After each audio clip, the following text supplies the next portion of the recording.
On Christmas night, the road to Trenton began in darkness. Not the darkness of legend, polished by paintings and memory, but the working darkness of a winter military operation. Men gathering quietly, boats waiting along a frozen river, artillery to be moved, horses to be loaded, orders to be obeyed without unnecessary sound. Near McConkey's Ferry and Johnson's Ferry, north of Trenton, George Washington and roughly 2,400 Continental soldiers assembled on the Pennsylvania side of the Delaware River. Across the water lay New Jersey. Beyond the landing roads, about 9 miles away, lay the Hessian garrison at Trenton. The date was the night of December 25th to 26th, 1776. For much of the Continental Army, it must have felt less like the opening of a bold campaign than the last narrow space left before collapse. Only months earlier, Washington's army had been fighting in and around New York. That campaign had gone badly. The American position had been driven back, and then back again, until the army retreated across New Jersey and into Pennsylvania. The movement was not just a withdrawal across ground. It was a slow draining of confidence. Towns, roads, rivers, and ferries became stages in a retreat that seemed to confirm what many already feared, that the rebellion might not survive its first full year of war. By late December, Washington faced not only British and Hessian forces, but time itself. A passive winter camp risked more than discomfort. Enlistments were expiring. Morale was sinking. The army had to remain an army in more than name. It had to show that it could still move, still strike, still impose danger on an enemy that had watched it fall back through New York and New Jersey. Trenton offered that chance. The town was held by a Hessian garrison, commanded by Colonel Johann Rall. It was not the whole British war machine. It was an isolated post, and that isolation mattered. Washington did not need to defeat every enemy force in New Jersey on Christmas night. He needed a blow that could be planned, carried, and delivered before the enemy fully understood where he was. Trenton was close enough to reach from the Delaware, but far enough inland that the march would be a trial of secrecy, endurance, and timing. It was vulnerable, but only if the river could be crossed and surprise preserved. That was the gamble. Washington's plan called for 3 separate crossings of the Delaware River on Christmas night. The movement near McConkey's Ferry and Johnson's Ferry would be the main one, carrying Washington's own force into New Jersey for the march on Trenton. Other forces under James Ewing and John Cadwalader were assigned to cross elsewhere, part of a wider design meant to tighten pressure around the Hessian position and the surrounding posts. But every piece of the plan depended on the same indifferent obstacle, the river. The Delaware was not a symbolic boundary that night. It was a physical problem. Ice moved in the current. Boats had to carry men, equipment, artillery, and horses. The crossing had to be made in winter darkness, under conditions that could not be negotiated with. Washington expected the troops and artillery to be across by midnight, and then to reach Trenton by about 5 in the morning. That schedule was not decorative. It was the heart of the operation. If the army arrived too late, daylight could expose the movement. If the crossing failed, the attack would dissolve before the march began. Yet the men still gathered. In his general orders of December 25th, Washington had directed the army to assemble about 1 mile behind McConkey's Ferry. Embarkation was to be managed under the direction of Colonel Henry Knox. The orders were practical, specific, and severe. Guides were required. Profound silence was ordered. Artillery was assigned its places. Flanking parties, rear guards, and advance parties were part of the arrangement. This was not an impulsive dash into a storm. It was a military operation built from small necessities. Who would lead? Who would guard? Who would guide? Who would move the guns? Who would keep order when darkness and cold began to undo the plan?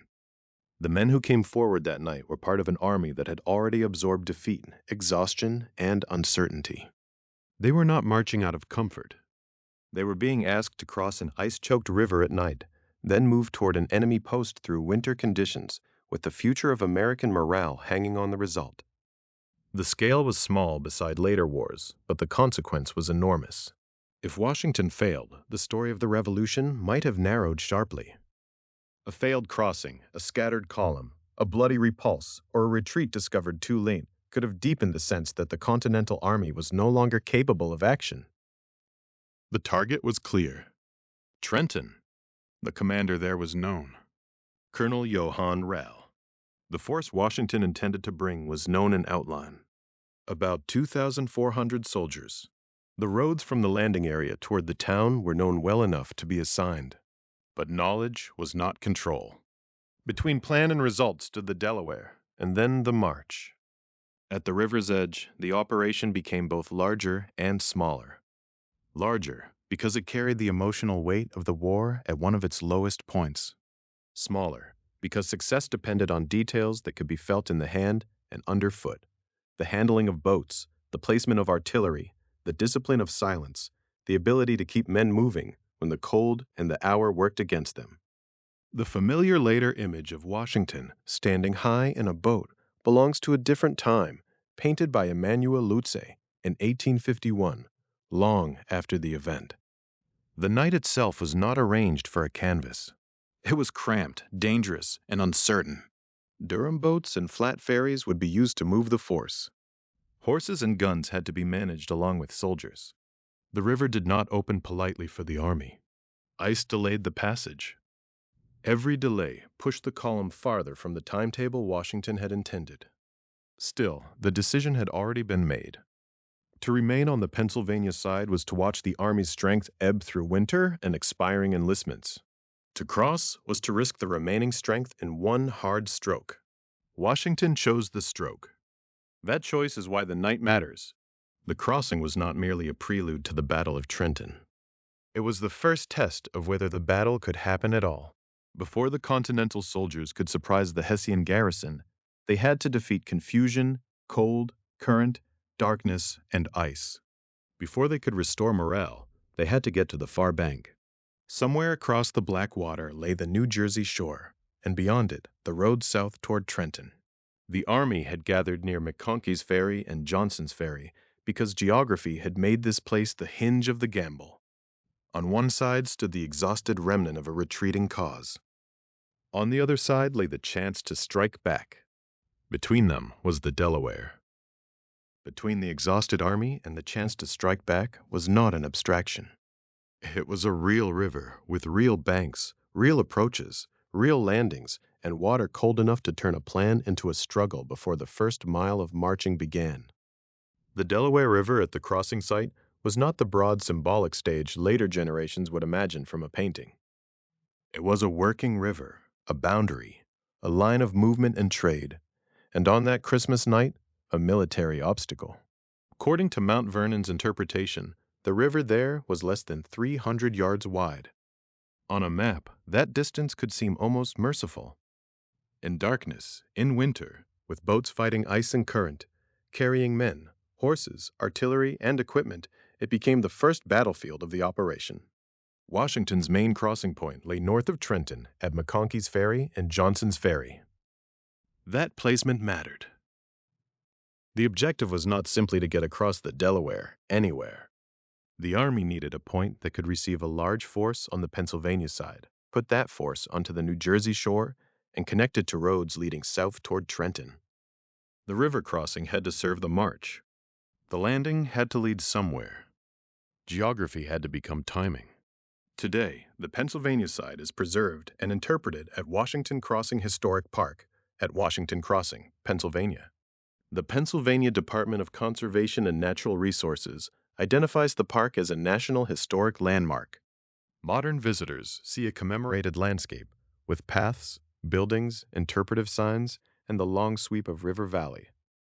The 125-foot Bowman's Hill Tower overlooks the Delaware River Valley, offering a view that turns the river into scenery. But on the night of December 25th to 26th, 1776, no one standing near that water could have seen it that way. For the Army waiting near McConkey's Ferry and Johnson's Ferry, the river was not picturesque.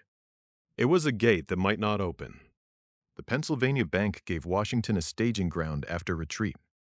It also gave him a problem. An army could gather out of immediate reach, but it could not attack from safety. To reach the Hessian garrison at Trenton, the Continental soldiers had to leave Pennsylvania behind and commit themselves to New Jersey ground. That commitment is one reason the crossing was so dangerous. Once men began to move across, the army would be divided between shores, between boats, between units already landed and units still waiting.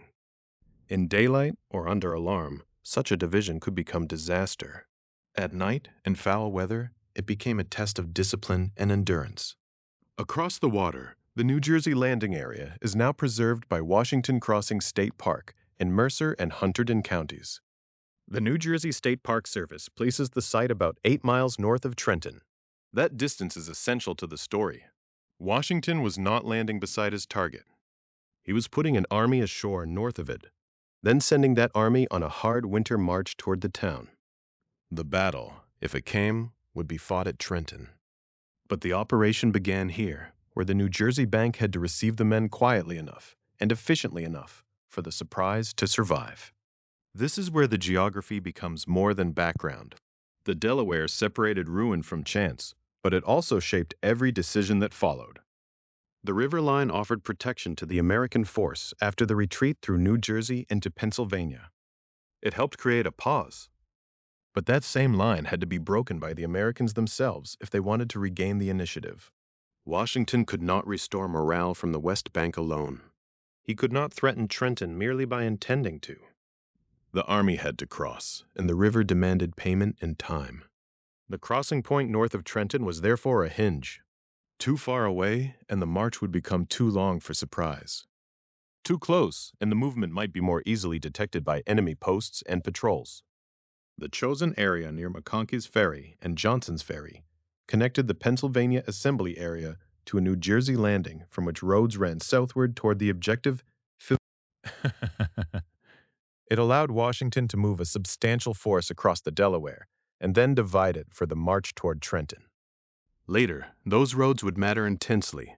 Major General Nathaniel Greene's division would take the Pennington Road, while Major General John Sullivan's division would move by the Lower or River Road. But before those columns could exist on New Jersey soil, the river had to be crossed. The modern parks on both sides preserve pieces of a landscape that was once understood through movement. Pennsylvania was the place of assembly, embarkation, waiting, and risk. New Jersey was the place of landing, reformation, and the beginning of the march. Between them lay the water route of boats and ferries. The place names carry the memory of practical use: McConkey's Ferry, Johnson's Ferry. Ferries were not monuments. They were crossing systems, points where people, goods, animals, and vehicles could move from one side of the river to the other. Washington's army was turning such a place into an instrument of war. The river itself resisted that transformation. The notes preserved in Washington's later report to John Hancock show how much the ice mattered. Washington expected the troops and artillery to be across by midnight and to reach Trenton by about 5 in the morning.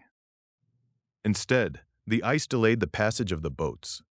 The artillery was not all across until about 3 in the morning, and the troops did not begin the march until near 4. Those delays belong to a later stage of the story, but their cause begins here, in the physical character of the Delaware that night. A river less than 300 yards wide could still consume the clock. And the clock was part of the battlefield. Surprise depended on darkness. Darkness depended on time. Time depended on boats, current, ice, loading, landing, and order. Each trip across the water had to move not just soldiers, but the means of fighting: artillery, horses, equipment. If the river slowed the boats, it slowed the attack. If it scattered units, it endangered the formation. If it held the army too long, dawn would begin to work against Washington before a shot had been fired at Trenton. That is why the Delaware should not be treated as a simple obstacle already overcome by legend. It was an active force in the operation. It controlled the pace. It widened the consequences of every mistake. It made silence harder, because movement on water is never entirely silent. It made coordination harder, because men on one shore could not instantly correct what was happening on the other. It made command harder, because the army was being transferred piece by piece through darkness into a storm of uncertainty. From the Pennsylvania shore, the New Jersey bank was visible enough in daylight to seem near. At night, under the pressure of an operation that could decide the army's future, it became a dark margin. Men landed there, not into safety, but into the next phase of danger. The New Jersey State Park Service's interpretation of the site as about 8 miles north of Trenton reminds us that the landing did not end the ordeal. It only changed its form. Once across, Washington's force still had to gather itself, organize, and march about 9 miles toward the Hessian advanced posts and the town beyond. This geography also helps explain the emotional force of the decision. Washington was not merely ordering men into boats. He was moving the army from the defensive shelter of Pennsylvania into enemy-held New Jersey. The river that had helped separate his battered force from immediate destruction now had to be crossed in the opposite direction. The same water that marked survival after retreat became the route back into danger. Today, Washington Crossing Historic Park and Washington Crossing State Park face one another across a remembered river. Their preservation can make the scene feel settled, almost inevitable, as though the banks had always been waiting to become historic. But nothing about the night was inevitable. The river did not know the cause. The boats did not guarantee passage. The landing did not promise victory. Geography offered Washington an opening, but only if he could force an army through it. By the time the first soldiers stepped onto New Jersey soil, the operation had already entered its most fragile state. They were north of Trenton, still far from the Hessian garrison, still dependent on surprise, and already losing the timetable to the river. Behind them lay the Pennsylvania shore and the exhausted safety of retreat. Ahead lay roads in darkness, a winter march, and a town whose isolation made it tempting, but whose garrison could not be allowed time to prepare. The Delaware had been crossed not as a symbol, but as a contested passage. It had taken hours from Washington, divided his army in motion, and tested the machinery of the plan. Yet it had also delivered the possibility he needed, a force on the New Jersey side, north of Trenton, close enough to strike if the night still held. Now the river was behind them. The next question waited down the road. What exactly was Trenton, and why was that isolated post worth risking so much to reach? The river had given Washington an opening, but not a victory. On the New Jersey side, the army still had to turn a crossing into an attack. The objective lay south, in Trenton, a town that mattered not because it was large enough to decide a war by itself, but because it was exposed, occupied, and close enough to be struck before the British command could fully react. Trenton was the chosen target because it sat within the fragile winter arrangement left behind after the British and Hessian advance across New Jersey. Washington's army had retreated through that same state only weeks before, falling back toward the Delaware as British pressure mounted and American confidence withered. By Christmas night, the Continental Army was no longer trying to hold a broad line in New Jersey.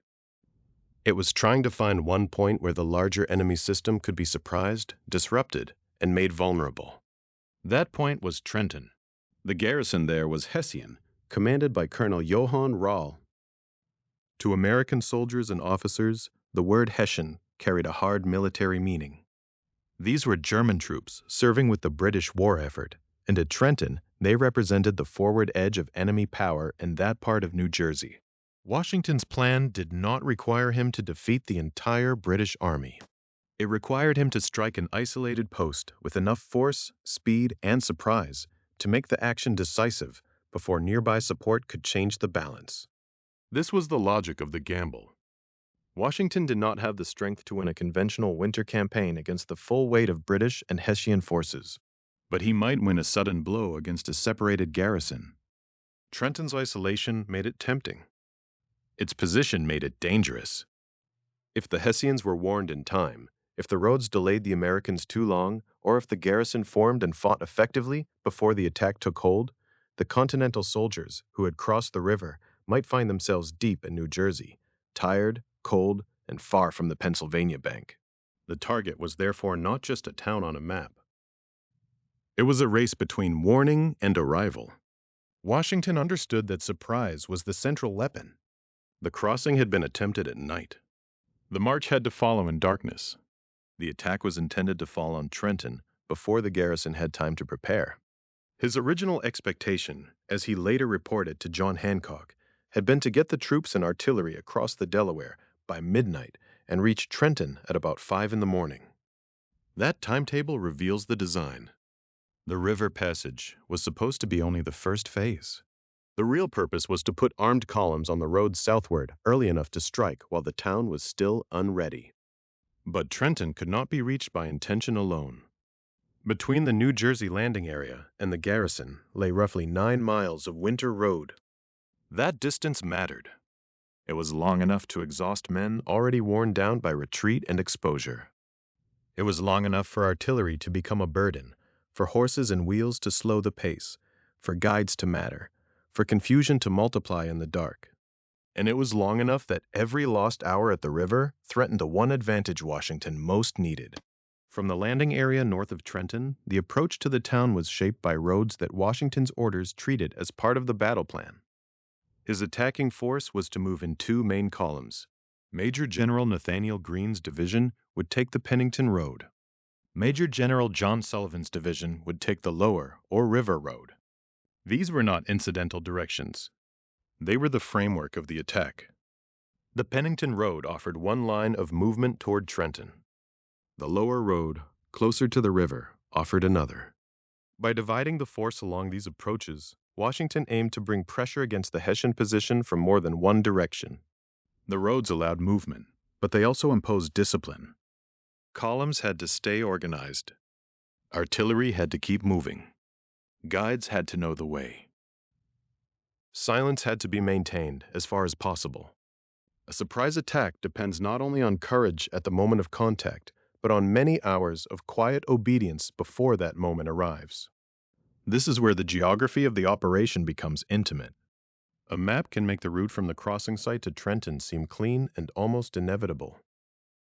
In reality, it was a night march after an ice-delayed river crossing, with men moving through winter weather toward a defended town. The road chosen by a column shaped what that column could see, how quickly it could move, how it might arrive, and how it would enter the fight. Greene's men on the Pennington Road and Sullivan's men on the River Road were not simply marching toward the same place. They were forming the jaws of a plan that depended on timing. And timing was already under pressure. The Hessian garrison under Colonel Rall had to be surprised because any delay gave the post the chance to become more than a target. An isolated garrison, once alerted, could send warnings, prepare defenses, or attempt escape. It could transform the American gamble from a sudden strike into a dangerous engagement by exhausted troops far from support. The very quality that made Trenton attractive, its separation from larger enemy forces, also meant Washington had to close the distance before that separation could be overcome. Trenton also mattered because of morale.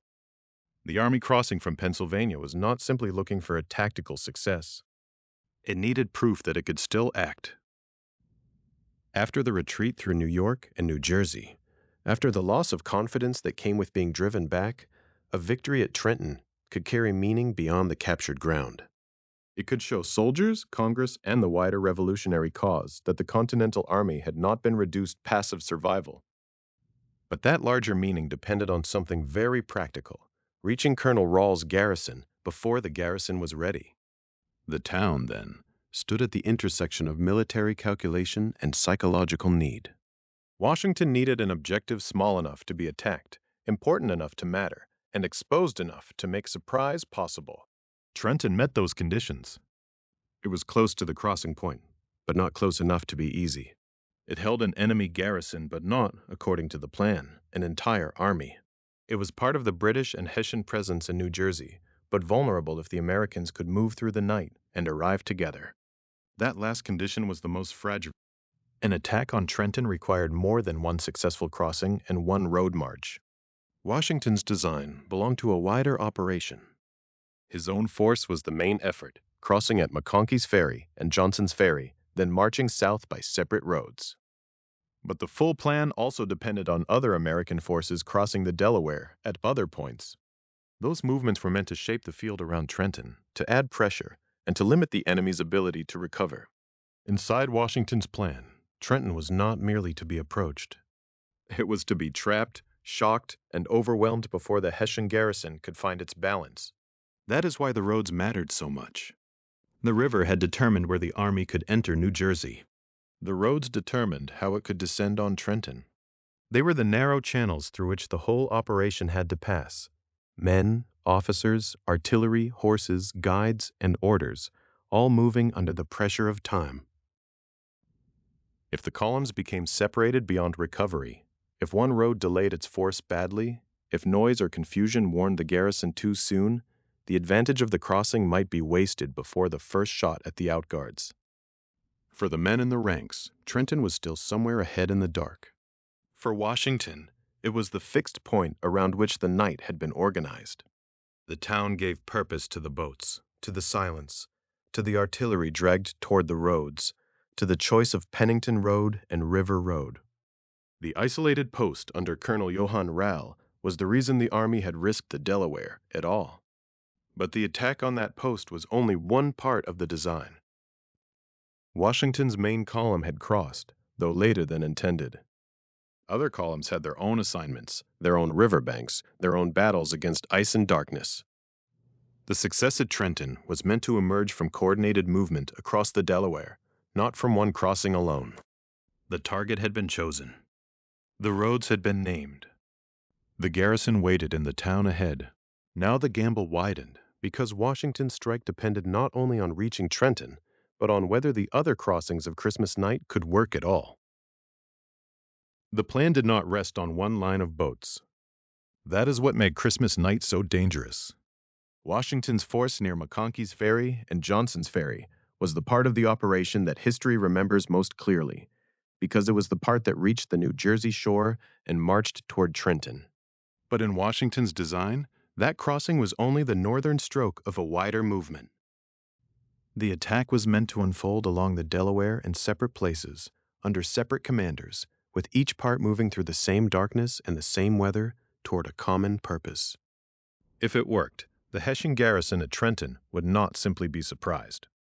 It would be pressured, cut off, and struck as part of a coordinated American return to New Jersey. If it failed, Washington might find himself across the river with only a portion of the force he expected, attacking without the support that had given the plan its shape. That was the risk built into the night. The main force, about 2,400 soldiers intended for the service, gathered for the crossing at McConkey's Ferry and Johnson's Ferry, north of Trenton. This was Washington's own column, the one that would make the long march south after landing in New Jersey. From that upper crossing, the army would move toward the roads leading into Trenton, eventually dividing into columns for the final approach. The geography gave the force a chance to strike from the north and west before the garrison under Colonel Johann Rall could respond with the advantage of warning. But the upper crossing alone could not do everything Washington wanted. Farther down the river, Brigadier General James Ewing was assigned another crossing. His movement mattered because Trenton's escape routes mattered. The Hessian post was not an island. Roads and bridges connected it to the surrounding country, and one of the critical features in that landscape was Assunpink Creek and its bridge. Ewing's planned movement was connected to blocking the Hessian retreat route near that creek and bridge. If Washington's main force pushed into Trenton and the garrison tried to withdraw, Ewing's position could help close the door. That was the logic of the second crossing. It was not decorative. It was not a reserve movement placed on the map for confidence. It was part of the trap. Still farther downstream, John Cadwalader had his own assignment. His intended crossing area was near Bristol, Pennsylvania.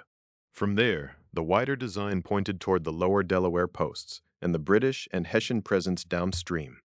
Bordentown and Burlington, both in New Jersey, mattered in that wider scheme. They were not the immediate target of Washington's main march from the northern crossing, but they belonged to the same operational world: river crossings, enemy posts, road networks, and the possibility that a blow at Trenton could be strengthened by pressure elsewhere along the line. This is what can be lost when the story is reduced to a single image of men in a boat. Washington was not simply trying to move soldiers across a river. He was trying to make several movements happen in darkness, in winter, along different stretches of the Delaware, against an enemy whose posts were separated, but not irrelevant to one another. Each crossing had its own commander, its own point of departure, its own landing problem, its own struggle with ice and current. Yet the value of the whole plan depended on the crossings belonging to the same clock. That clock was already unforgiving. The night was December 25th to 26th, 1776. The river was filled with ice. The weather was bad. The movement had to remain secret. The men had to cross with weapons, equipment, horses, and artillery. Boats and ferries had to carry not only infantry, but the physical machinery of battle. A delayed boat was not only an inconvenience. It could hold back a gun, a horse team, a brigade, or an entire column. A crossing that failed was not merely a local disappointment. It could open a road the plan needed closed. Every commander on that river was fighting more than distance. Ice could stop a ferry before enemy fire ever did. Darkness could hide movement, but it could also multiply mistakes. Bad weather could cover the sound of an army, but it could also slow the hands that loaded boats and the teams that hauled guns. The same conditions that made surprise possible made coordination fragile. Washington needed secrecy and speed. The night gave him secrecy, but it did not give him speed.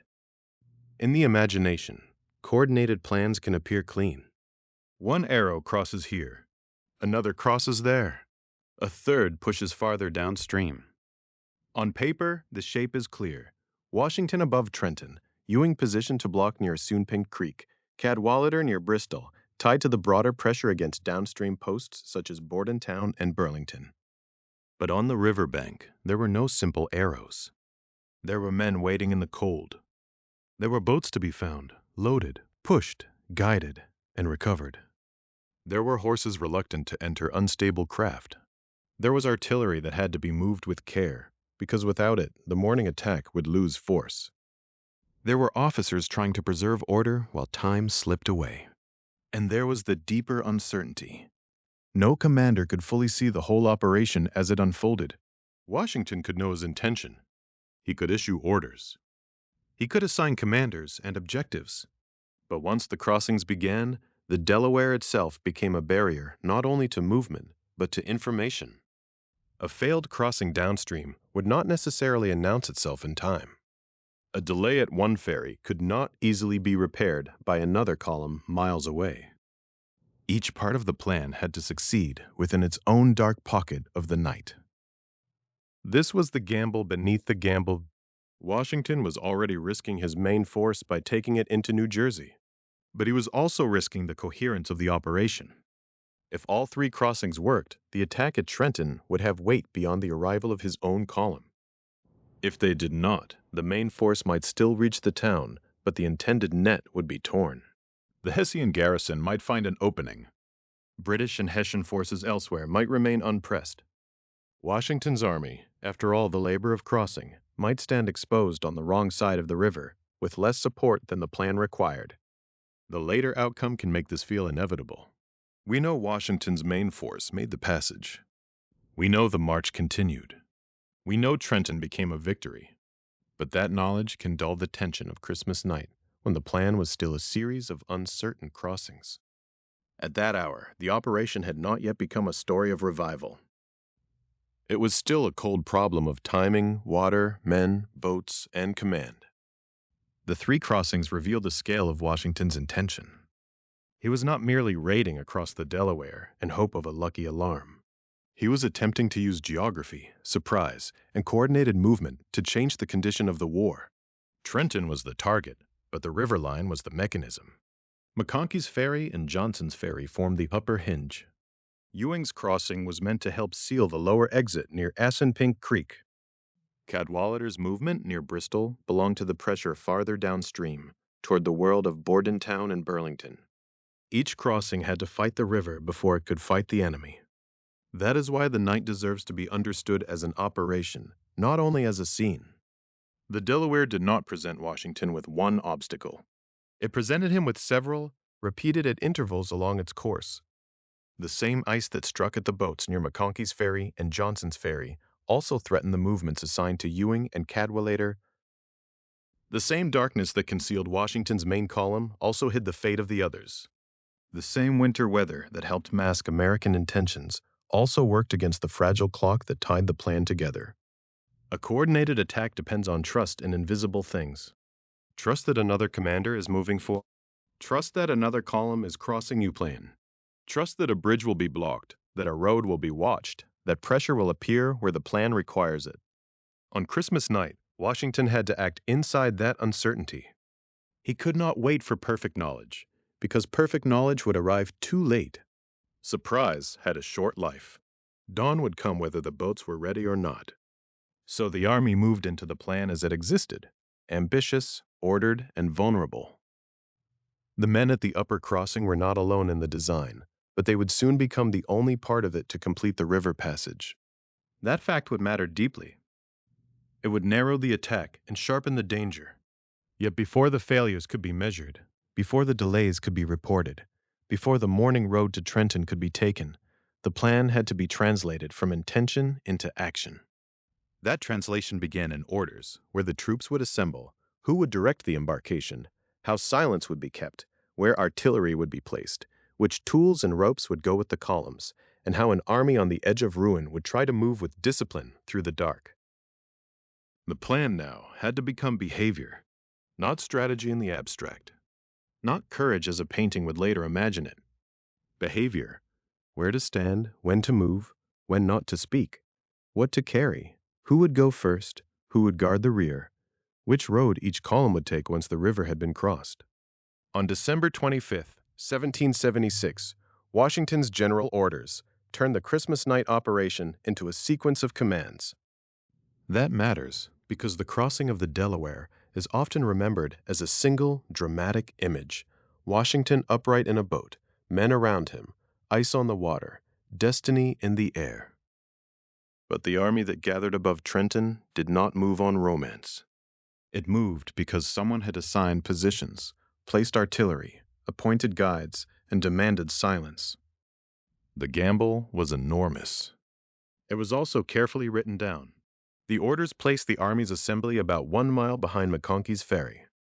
That distance was not incidental. The ferry itself, along with Johnson's Ferry nearby, was the doorway to the New Jersey side. But the army could not simply crowd the bank in confusion and hope that darkness would hide everything. Men had to gather out of sight and then move toward the boats in order. In a night operation, congestion could be as dangerous as enemy fire. A column delayed at the road, a brigade mixed with another brigade, artillery trapped behind infantry, a missing guide, a horse or gun carriage in the wrong place. Any of these could consume the few hours Washington believed he had. At the center of that movement stood Colonel Henry Knox. Washington's orders directed that the troops would embark under Knox's direction. Knox is often remembered in the Trenton operation for artillery, and rightly so, but here his importance begins before the guns opened on any street in town. He had to help turn the riverbank into an organized military passage. The men, guns, horses, and equipment had to be moved into boats and ferries in a way that preserved the army's structure for the march after landing. The crossing was not merely transportation. It was part of the attack. Washington's army would need to arrive on the New Jersey side still capable of fighting as a formed force. That is why the orders were so specific. They named the brigades and divisions that would later shape the march toward Trenton. Major General Nathaniel Greene's division would take the Pennington Road. Major General John Sullivan's division would take the Lower Road, also described as the River Road. The brigades of Stephen, Mercer, Lord Stirling, St. Clair, Glover, Sargent, and Fermoy all belonged within that larger arrangement. The army was not crossing as a crowd. It was crossing as columns that would have to separate, march, and converge under pressure. For that to work, Washington required guides for each brigade. In daylight, on familiar ground, a road can seem obvious. At night, in storm and darkness, after hours on an ice-filled river, the road becomes a hazard. A wrong turn could scatter the timetable of a column could lose contact. A brigade might arrive late, or from the wrong direction, or fail to reach the town at all. Guides were not decorative. They were instruments of surprise. The orders also demanded profound silence. There is a severity in that phrase. Not simply quiet, profound silence. The soldiers were about to make a nighttime passage across the Delaware, then march roughly 9 miles toward an enemy garrison at Trenton. Sound could travel in the cold. Voices, metal, hoofbeats, wheels, shouted corrections, confusion at the boats, all of it could betray motion. The Hessian garrison under Colonel Johann Rall was the target because Washington believed it could be surprised. But surprise is not a wish. It is a discipline. It has to be protected by every man in the column. Silence also served another purpose. It held the army together psychologically. The men gathered near McConkey's Ferry were part of a force that had retreated through New York and New Jersey, crossed into Pennsylvania, and watched the war narrow around them. They knew the season. They knew the cold. They knew the danger of the river. Orders for silence transformed fear into obedience. In the dark, a soldier did not need to understand the whole design. He needed to follow the man ahead of him, keep his place, and not speak. The artillery arrangements show how far the planning reached beyond the river itself. The December 25th orders called for 4 pieces of artillery at the head of each main column, 3 at the head of the 2nd Brigade of each division, and 2 pieces with each reserve. That placement tells us what Washington expected after the crossing. The guns were not an afterthought, to be dragged along if possible. They were built into the attack from the beginning. If the army reached Trenton, artillery would be ready near the front, ready with the brigades behind, and ready with the reserves. But artillery creates weight. Every gun carried its own demands: horses, equipment, ammunition, men to serve it, men to move it, and space on the boats or ferries. Placing artillery within the order of march meant that the crossing itself had to be managed around it. Knox's role, the assembly area, the sequence of embarkation, the preservation of columns, all of these details had to answer the same question: how do you move a fighting army across a winter river without dissolving it? Washington's orders also required flanking parties. These were the protective edges of the moving force. On a night march toward an enemy post, the danger was not only what lay ahead. It could come from the side: a patrol, a warning, an unexpected contact, a local movement that turned into alarm. Flanking parties helped guard against surprise while the army was trying to deliver surprise of its own. They gave width to a column that otherwise might be only a dark line on the road. Rear guards mattered for the same reason, but in the opposite direction. Once the army began moving, the rear could become vulnerable to stragglers, confusion, or pursuit. A rear guard helped keep the back of the column from becoming a loose end. Advance parties were equally important at the front. They would be the first feelers into the darkness, the first men to meet a road, a bridge, a turn, a post, or resistance. Together, advance parties, flanking parties, and rear guards show that Washington was thinking not only about arrival, but about the dangers of movement itself. The tools named in the orders make the plan feel even more material. Drag ropes, spikes, hammers. These are not the objects of legend, but they are the objects by which legend either survives or fails. Drag ropes could help move artillery and equipment where wheels alone could not be trusted. On winter roads after a river crossing, with guns that had to keep up with the columns, ropes were as necessary as resolve. Spikes and hammers belonged to the practical world of 18th century warfare, where guns, equipment, and obstacles might have to be dealt with quickly. The presence of these items in the orders reminds us that Washington did not imagine a clean ceremonial passage. He expected friction. He expected things to get stuck, to require force, to require tools in the hands of men who could not stop to improvise at leisure. This is the quieter truth of the Delaware crossing. The famous gamble was not reckless in the sense of being unplanned. It was reckless because even planning could not remove the dangers. Washington could order silence, but not command the weather. He could assign guides, but not guarantee perfect roads in darkness. He could place artillery, but not make the ice open a clean path. He could direct the army to assemble behind McConkey's Ferry, but the river itself would decide how quickly the men and guns could pass. The orders of December 25th, therefore, sit at the boundary between control and uncertainty. They show a commander trying to master every part of the operation that could be mastered. The assembly point, the embarkation, the guides, the columns, the artillery, the protective parties, the rear, the tools, the silence. Each instruction reduced confusion. None eliminated risk. And this is what makes the night so tense. Washington's army was not simply moving from Pennsylvania to New Jersey. It was being converted, step by step, from a force in winter crisis into an instrument aimed at Trenton.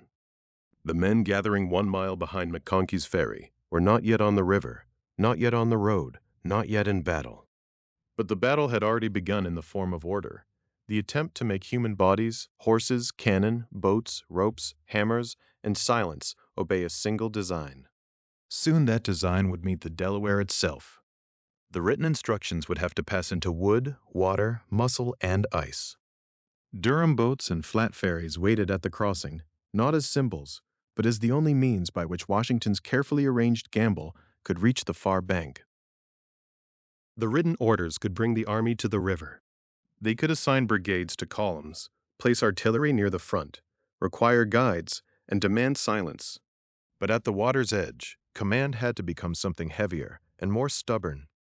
It had to become timber underfoot, poles and oars in freezing hands, ferries loaded with guns, horses resisting the dark, boats nosing into a current broken by ice. The Delaware was not crossed by intention. It was crossed by craft.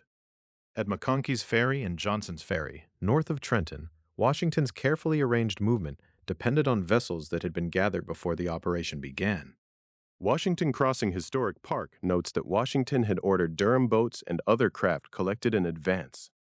That detail matters because the crossing was not improvised at the last instant.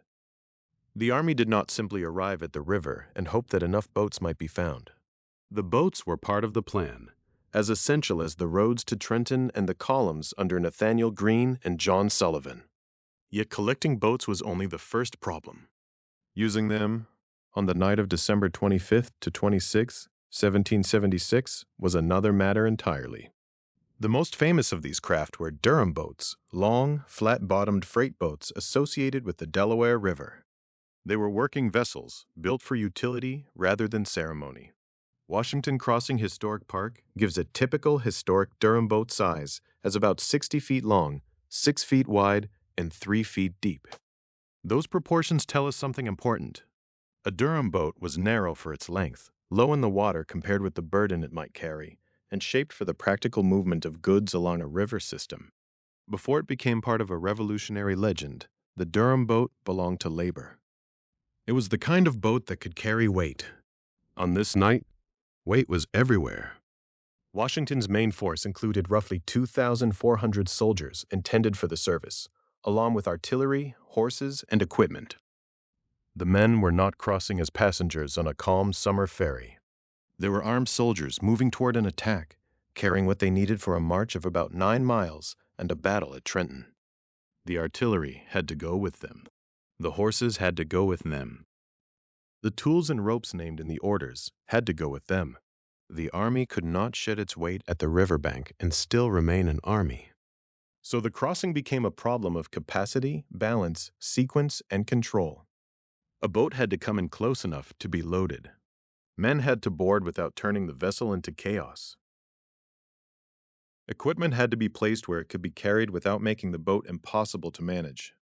Horses had to be moved across water they could not understand. Artillery, far less forgiving than men, required special handling. Cannon and their carriages were not flexible burdens. They could not step, crouch, or shift their bodies to keep balance. They had to be hauled, positioned, steadied, and later brought ashore again in usable condition. This is where the romance of the crossing gives way to mechanics. The river at the crossing site was less than 300 yards wide, according to Mount Vernon's interpretive page. In ordinary language, that may not sound far. Less than 300 yards can seem like a short distance when measured on land, a space the eye can cross in a glance. But on that Christmas night, distance was not the only measure. The crossing had to be repeated again and again, with boatload after boatload, under darkness and winter weather, while the river itself resisted passage. Ice changed everything. Washington's later report would make clear that the ice delayed the passage of the boats. In this chapter of the night, before the timetable slips beyond repair, it is worth staying with what that delay meant physically. Ice in the river did not simply make the scene harsher. It interfered with movement. It pressed against hulls. It complicated steering. It made landings harder to judge. It forced men handling boats to work against water that was no longer an open surface, but a moving field of obstruction. A Durham boat could be strong and still be difficult to control in such conditions. A flat ferry could be useful and still be vulnerable to current, ice, weight, and darkness. The boats were not symbols gliding cleanly through moonlit water. They were tools being forced through a winter river. Flat ferries also had a vital part in the operation. If Durham boats helped move soldiers and freight, flat ferries were especially important for the heavier parts of the Army's burden. The crossing had to include artillery and horses, and those loads demanded space and stability. A ferry could offer a platform for bulkier cargo in a way a narrower boat could not. But that usefulness came with its own challenge. A heavily loaded ferry in an ice-choked river was not quick. It had to be managed carefully, and every careful movement consumed time. Time was the one thing Washington could least afford to lose. His plan depended on surprise at Trenton.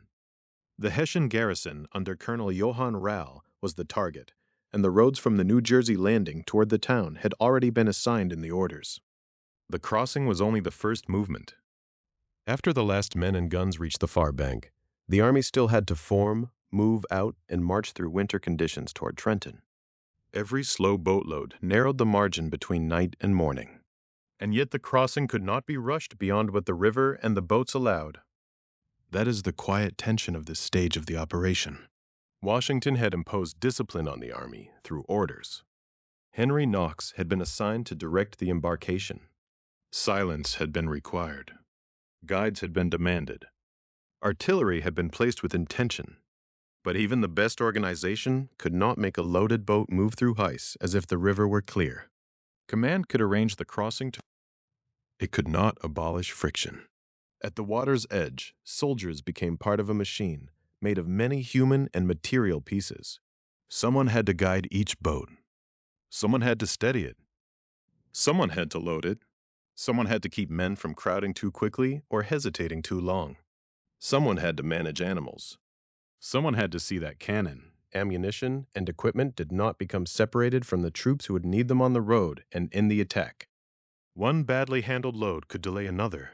One difficult landing could slow the next crossing. One jam of ice could undo a carefully prepared schedule.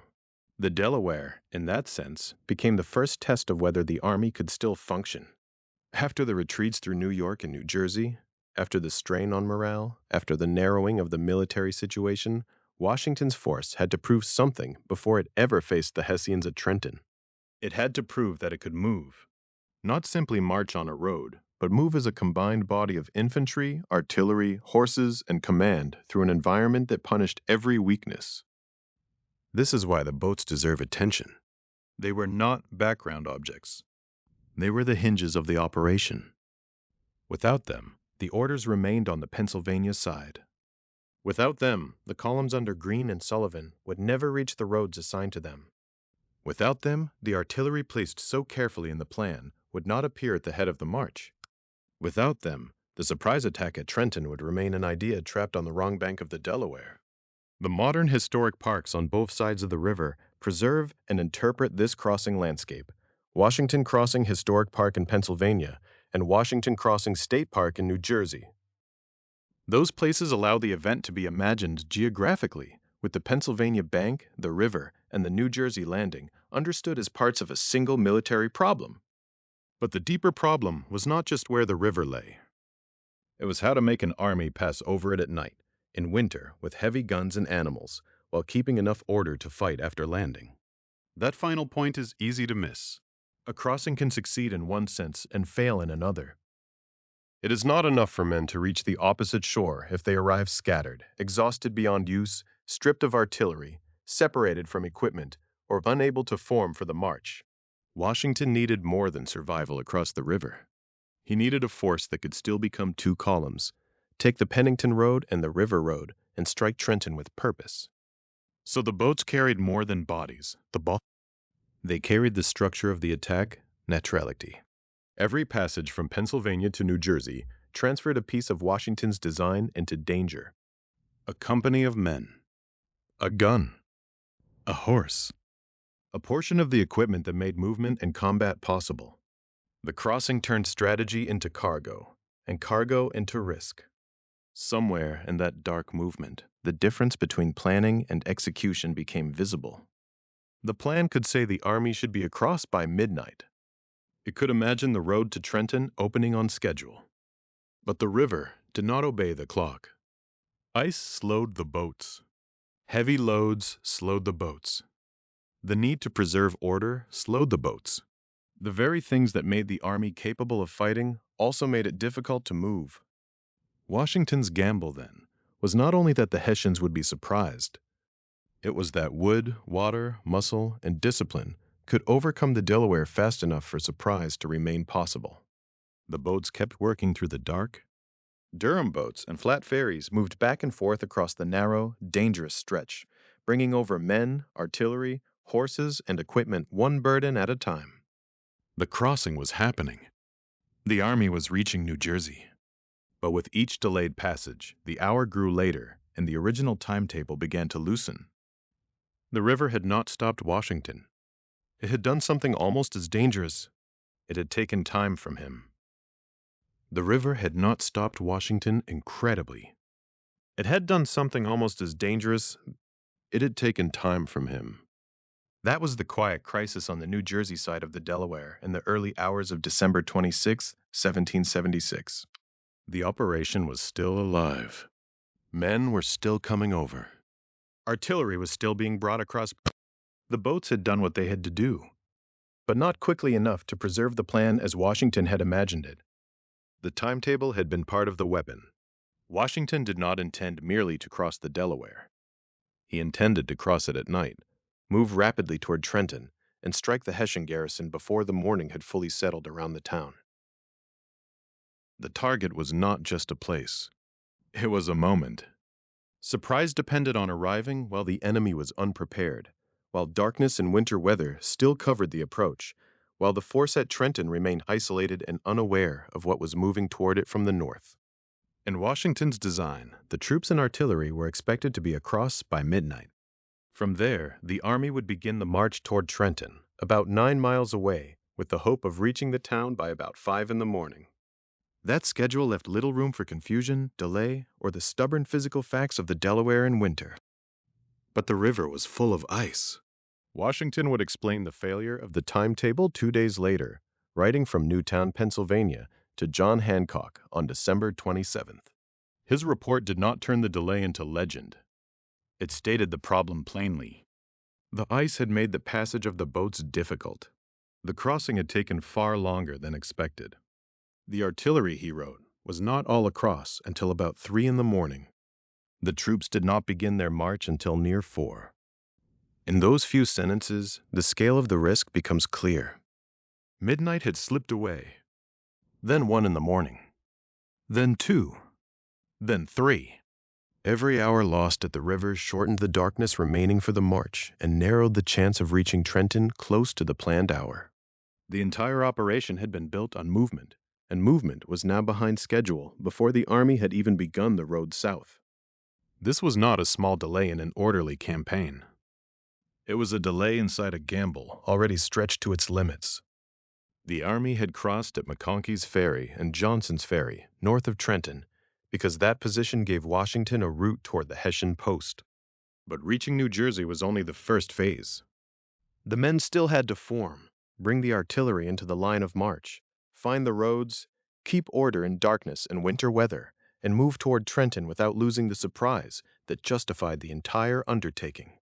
The artillery mattered especially because Washington had not crossed the river only to make a symbolic attack.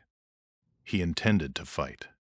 His December 25th orders had placed guns within the structure of the advancing columns. Artillery was to be at the heads of the main columns, with additional pieces assigned within the divisions and reserves. Those cannon had to be present if the army was to enter Trenton as a serious attacking force. Leaving them behind would have changed the nature of the operation. So the army waited on the clock because the army needed its guns. That waiting must have been its own kind of pressure. On the Pennsylvania side, the boats had loaded and pushed out again and again. On the New Jersey side, men arrived in fragments of a larger force, cold, wet, and silent, while more remained across the river. Horses and equipment still had to come. Cannon still had to be landed. The plan Washington had written and ordered now had to be reassembled in the dark on hostile ground. The difference between midnight and near 4 in the morning was not just arithmetic. It changed the emotional temperature of the march before it began. At midnight, the army might still have felt ahead of dawn. Near 4, it was racing it. Washington had wanted to reach Trenton by about 5 in the morning. Instead, by near 4, the troops were only beginning to move. The distance to Trenton remained about 9 miles. The road still had to be taken. The columns still had to keep formation. The men still had to preserve silence. The attack still depended on surprise, but surprise now had to survive a delayed march through the last hours of night and into the morning. This is one of the reasons the crossing cannot be understood as a single heroic image fixed in the middle of the river. The decisive drama continued after the boats touched the New Jersey bank. The hard question was not only whether Washington could get across, it was whether he could still act after the crossing had taken too long. A commander facing such a delay had no clean choice. To stop would mean abandoning the operation after committing men, boats, artillery, and secrecy to the far bank. To turn back might expose the army to danger and waste perhaps the last chance to revive American morale after the retreat through New York and New Jersey. To go forward meant accepting that the original schedule had failed and trusting that the enemy still did not know enough, soon enough, to prepare. Washington chose to go forward. His December 27th report to John Hancock is valuable because it brings the timing down from myth into military reality. It shows an operation strained by physical conditions, not carried along effortlessly by destiny. The boats had not glided through an empty river. The artillery had not appeared neatly on the far shore at the appointed hour. The army did not step from the Delaware at midnight and begin an easy march toward victory. Instead, the river consumed hour after hour. By about 3 in the morning, when the artillery was finally across, the schedule had already collapsed. By near 4, when the troops began the march, Washington's army was entering the road to Trenton under the pressure of lost time. The men had survived one ordeal only to find themselves late for the next. And yet the delay also reveals something essential about the army's discipline. A disorderly force might have fallen apart at the crossing. A less determined command might have let the late hour become an excuse to dissolve the plan. But Washington's army continued to gather, organize, and prepare to move. The crossing had been slowed, but the force had not been broken by it. The details matter because time was bound to every other part of the operation. Time governed the usefulness of darkness. Time governed the chance of surprise. Time governed the march distance to Trenton. Time governed the separate movements that were supposed to support Washington's main attack. The longer the main force remained at the river, the more fragile the wider design became. There was also the psychological weight of being late. Every officer who understood the plan would know that the army was no longer moving according to its intended rhythm. The target at Trenton had not changed, Poe. The roads had not shortened. The morning had not agreed to wait. The only thing that could be adjusted was the willingness to continue. In that sense, the hour near 4 in the morning becomes one of the most important moments of the night. It was not the public moment of victory. It was not the first clash with the Hessian advanced posts. It was not the dramatic image later generations would remember. It was a private military threshold, the decision to march after the plan had already gone wrong. Washington's written report does not need to dramatize it. The facts are enough. He expected the crossing to be completed by midnight. The artillery was not all across until about 3. The troops did not begin to march until near 4. The attack that had been planned for an early hour was now moving under a different sky, toward a town that still had to be reached. Somewhere along the New Jersey side of the Delaware, the army formed out of the fragments the boats had delivered. The cold river was behind them now, but not truly past. Its delay traveled with them. It was in the shortened darkness and the urgency of the officers, in the heavy presence of artillery that had cost so much time to bring over, and in the knowledge that the road to Trenton still lay ahead. The crossing had succeeded, but success had arrived late. Now the army had to become a marching force. It had to leave the landing area and take the road south. The structure Washington had placed in his orders would begin to matter in a new way. The men would not move as one undivided mass all the way to Trenton. The force would separate into its planned lines of approach, with Major General Nathaniel Greene's division moving by the Pennington Road and Major General John Sullivan's division by the lower road near the river. The river had taken the night from Washington. The roads would decide whether enough of the morning remained. The river had taken the night from Washington. The roads would decide whether enough of the morning remained. On the New Jersey side of the Delaware, in the cold hours before dawn, on December 26, 1776, the army could no longer be understood only as a body of men who had crossed a river. It had to become an instrument of movement. The boats had carried the force over in pieces: infantry, artillery, horses, equipment, officers, guides. Now those pieces had to find their assigned places in the dark and begin the march toward Trenton. This was the moment when Washington's written plan became visible on the ground. His December 25th general orders had not imagined the army advancing as one long, crowded mass down a single road. The attack on Trenton depended on division, coordination, and convergence. Once across the Delaware, the force was to separate into two main columns. Major General Nathaniel Greene's division would take the Pennington Road. Major General John Sullivan's division would take the lower road, often described as the River Road. The distinction mattered. These were not just alternate paths through the winter countryside. They were the structure of the attack itself. Washington's army had landed north of Trenton. To strike the Hessian garrison with surprise, it had to move south quickly, then enter the town in a way that prevented the defenders from forming easily or slipping away. Greene's column, moving by the Pennington Road, would approach from one direction. Sullivan's column, moving by the lower road nearer the river, would approach from another. The aim was not simply to arrive at Trenton. The aim was to arrive with shape.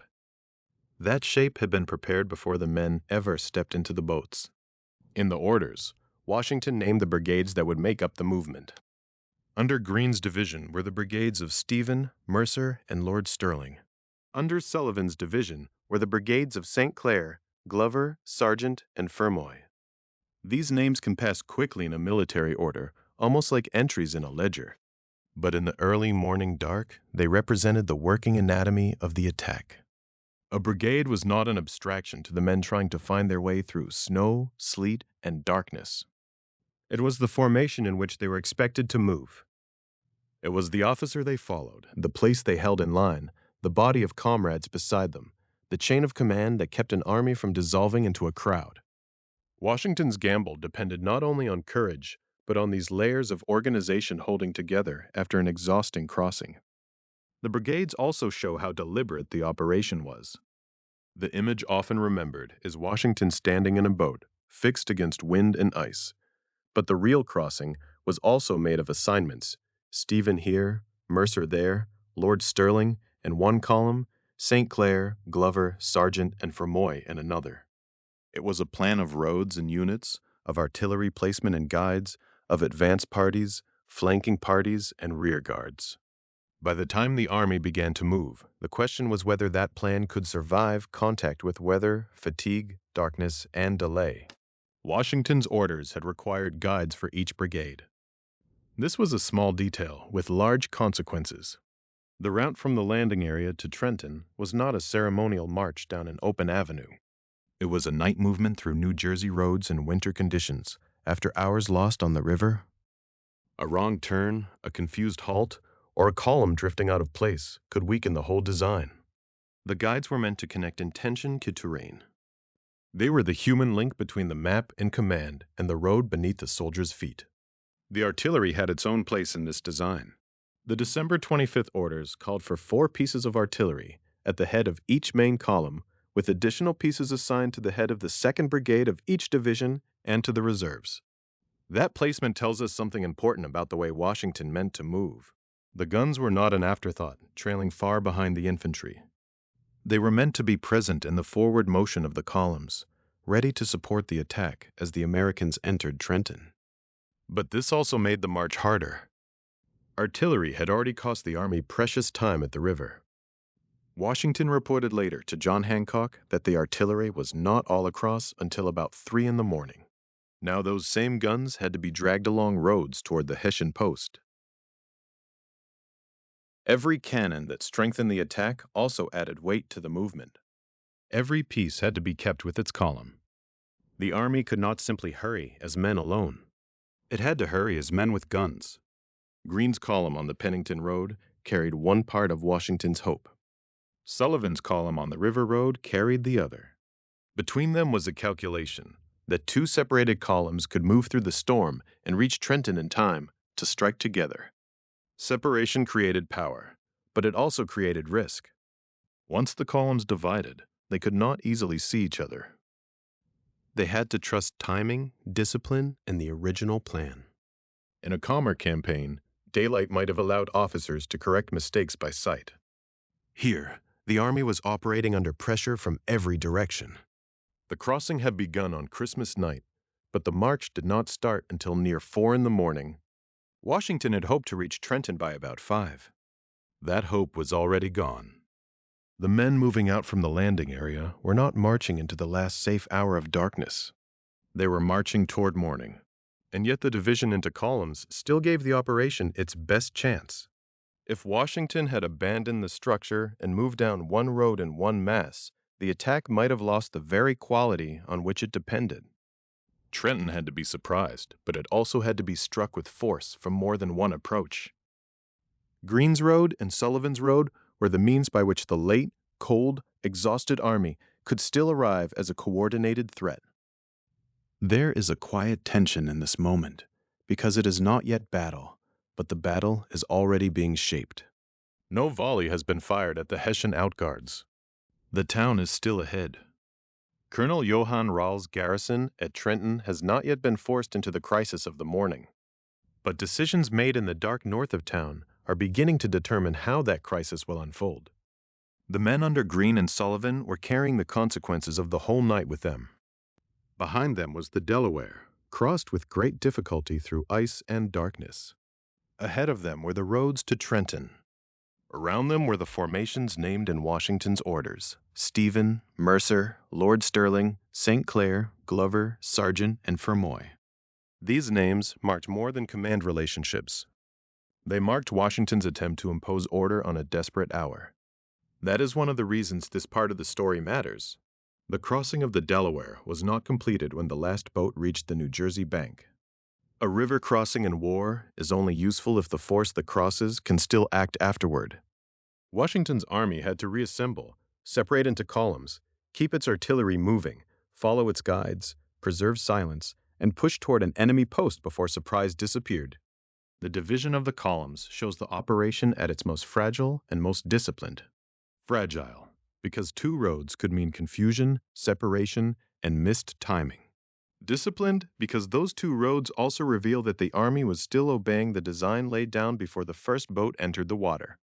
Somewhere in the darkness, Greene's division turned toward the Pennington Road. Sullivan's division moved toward the lower road near the river. The brigades settled into their places as best they could.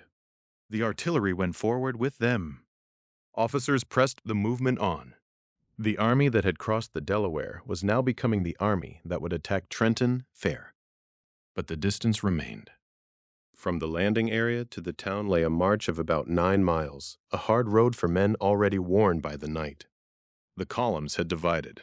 The plan was still alive. Now it had to endure the storm, the road, and the vanishing hours before the Hessian advanced posts came into view. The columns had divided, but the night had not become easier.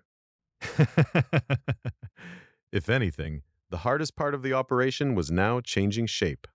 The Delaware had been a barrier of water and ice. The road to Trenton was a barrier of distance, weather, exhaustion, and time.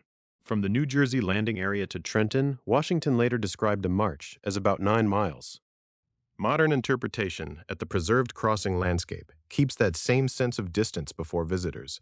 The river was only the beginning.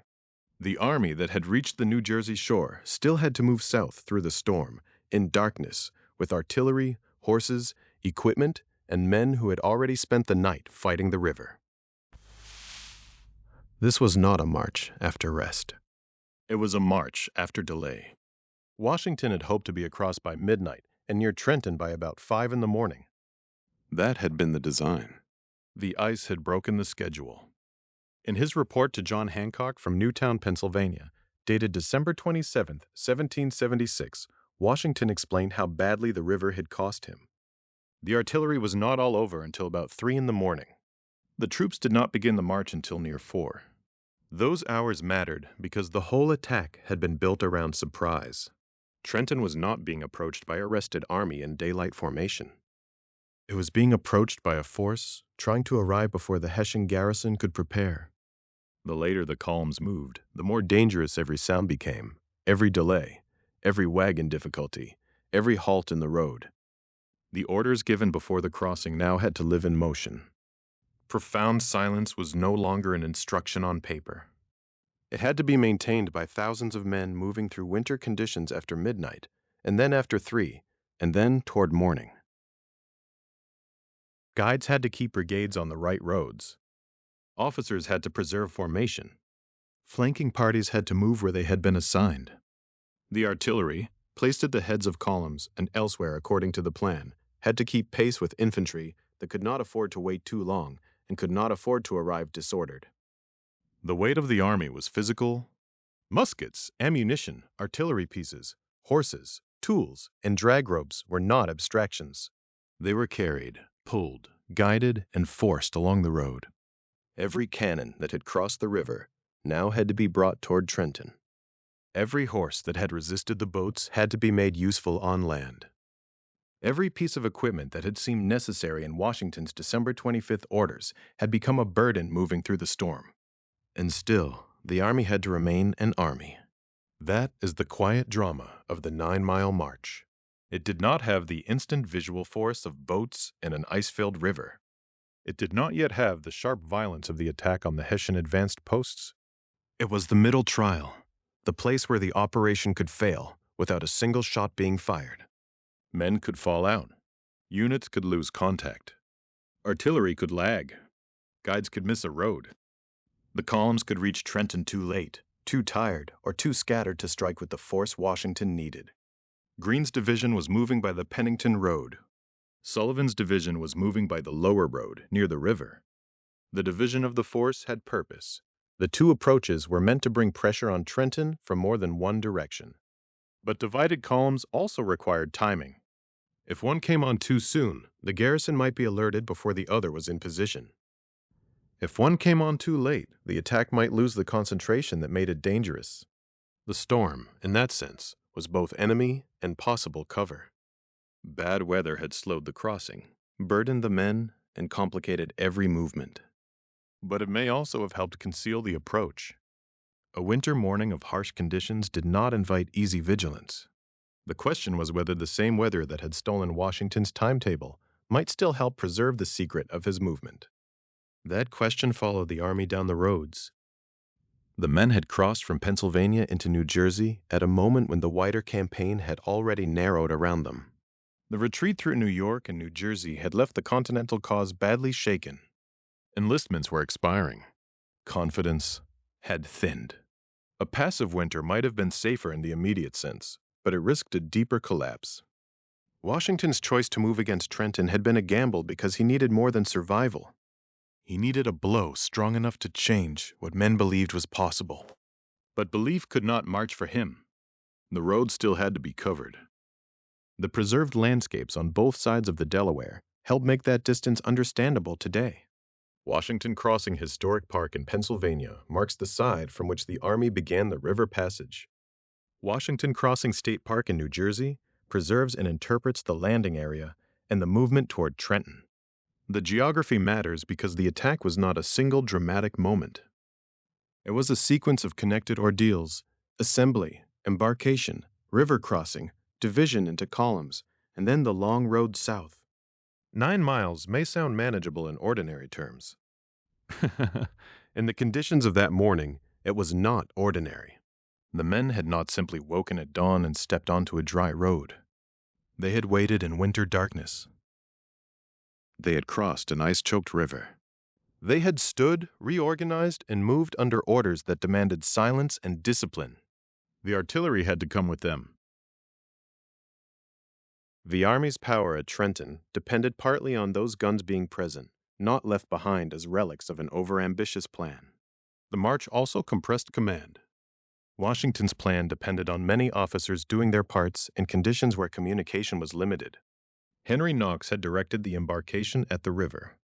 Greene and Sullivan now led the two main divisions toward Trenton. Brigades under officers such as Stephen, Mercer, Lord Stirling, St. Clair, Glover, Sargent, and Fermoy had to function within the design. This was not a mob drifting toward a target. It was a worn and delayed force attempting to remain organized enough to become sudden. Suddenness was the whole point. By the time the columns were on the roads, the original idea of arriving near Trenton at about 5 in the morning was gone. That hour had slipped away somewhere between the ice and the boats. Dawn would not be avoided in the way Washington had intended. The attack would have to happen later than planned, and yet still before the Hessian garrison could turn warning into readiness. That is what made the march so tense. The Army was not simply trying to reach Trenton. It was racing the consequences of its own delay. Every mile south made retreat more complicated. Every mile south made the attack more inevitable. Behind the Army lay the Delaware, the boats, and the Pennsylvania shore. Ahead lay Trenton, Colonel Johann Rahl's Hessian garrison, and the advanced posts that guarded the town.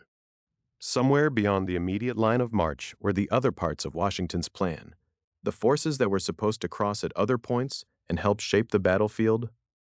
But on these roads and these hours, Washington could only press forward with the troops who had made it across. The operation had narrowed. The main force had survived the river. It had divided according to plan. It was now moving through the weather toward the objective, with the morning growing closer and the margin for error nearly gone.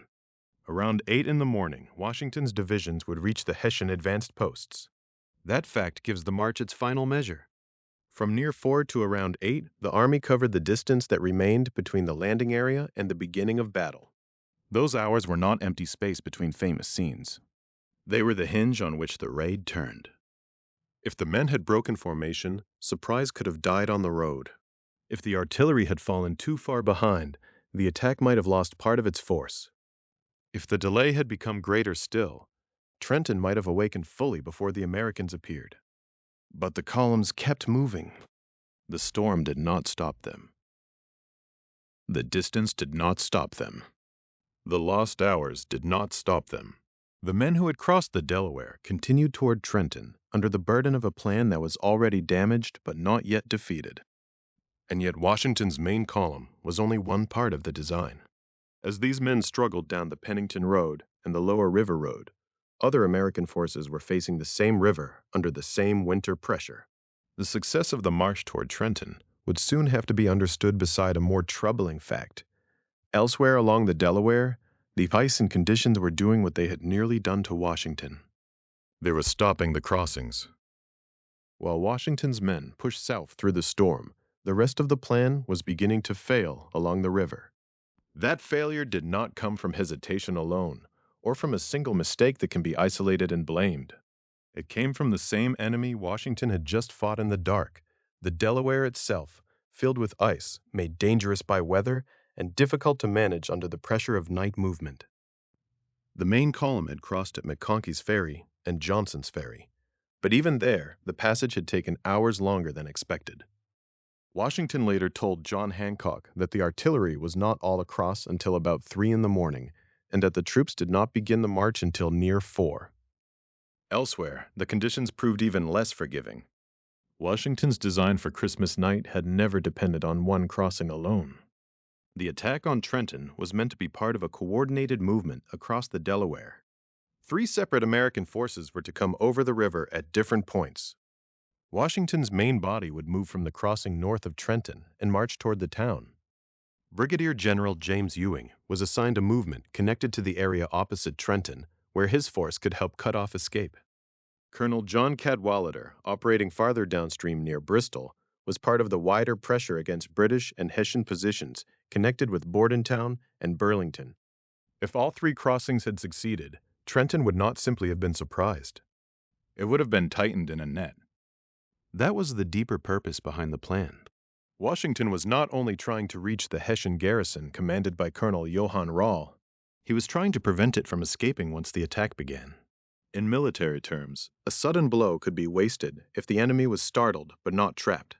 Men who ran from one part of a town could form again somewhere else.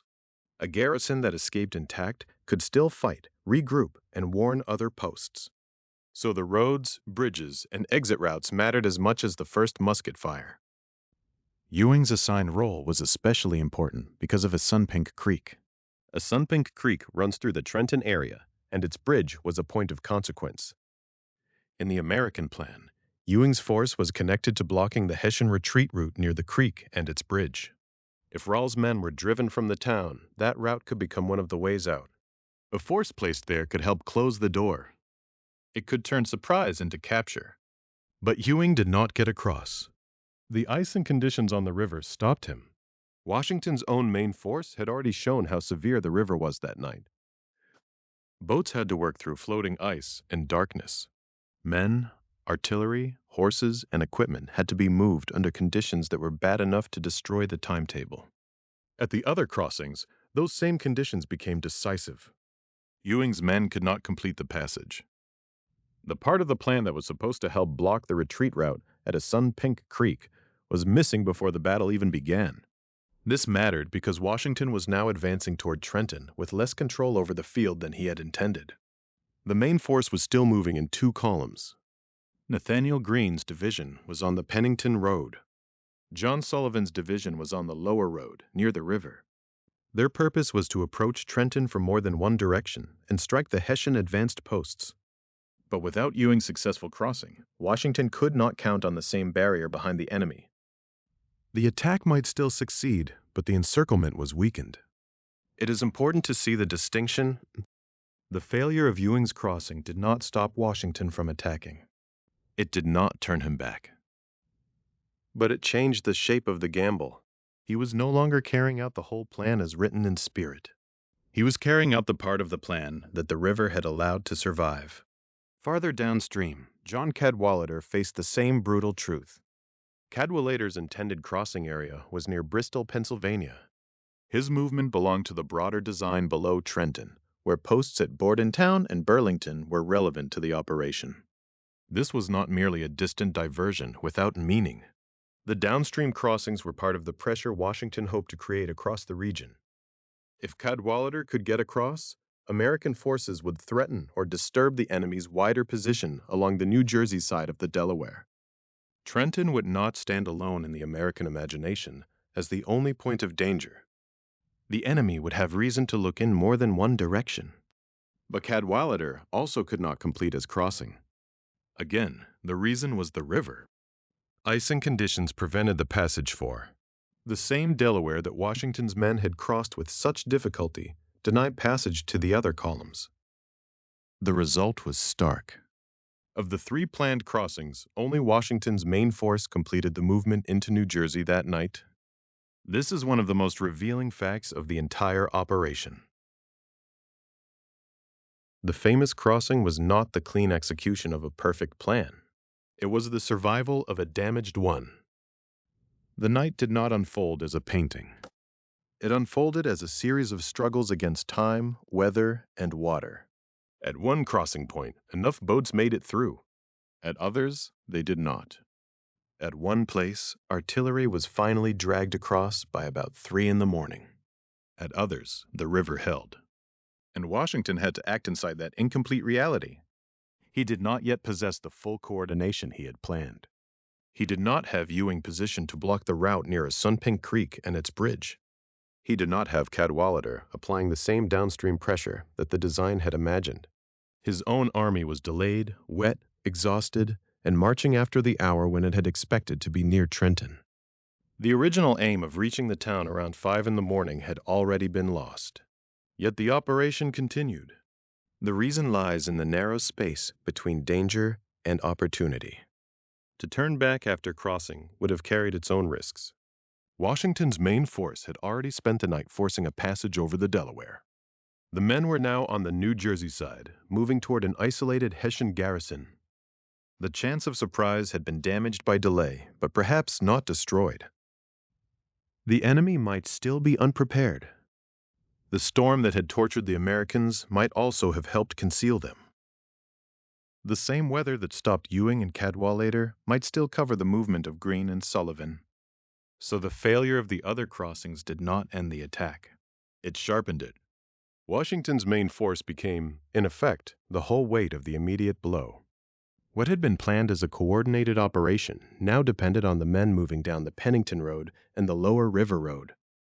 Their march had to compensate for what the other columns could not do. Their speed had to make up for lost time. Their surprise had to make up for broken coordination. Their attack had to succeed even without the full net closing around Trenton. That is why the failed crossings matter so much. They show how close the plan came to unraveling before the first clash at the Hessian outguards. They also show why the victory, when it came, carried such force in memory. It was not achieved under ideal conditions. It was achieved after the design had already been compromised. Along the Delaware that night, failure and success were separated by small margins. A boat able to push through ice, a gun brought ashore, a horse landed, a column formed, a road found in darkness. Washington's main crossing had barely beaten those margins. Ewing and Cadwalader had not. By morning, then, the American army approaching Trenton was not the complete mechanism Washington had imagined on paper. It was a reduced and battered instrument, still dangerous because it was still moving. Behind it lay an ice-choked river and two crossings that had failed. Ahead lay the Hessian advanced posts, the town of Trenton, and the question that now mattered more than all the broken pieces of the plan. Had the storm hidden the Americans long enough? Around 8 in the morning on December 26, Washington's divisions came to the edge of the fight. The lost hours, the exhausted march, and the missing columns all converged at the same moment. The outguards were near. The gamble had narrowed to a single point. The attack was about to begin. The question at the edge of Trenton was no longer whether Washington's plan had survived intact. It had not. The question was whether enough of it had survived to strike. Behind the American columns lay the Delaware River, crossed in darkness through ice and storm. Behind them lay the lost hours that had carried the operation far beyond its intended schedule.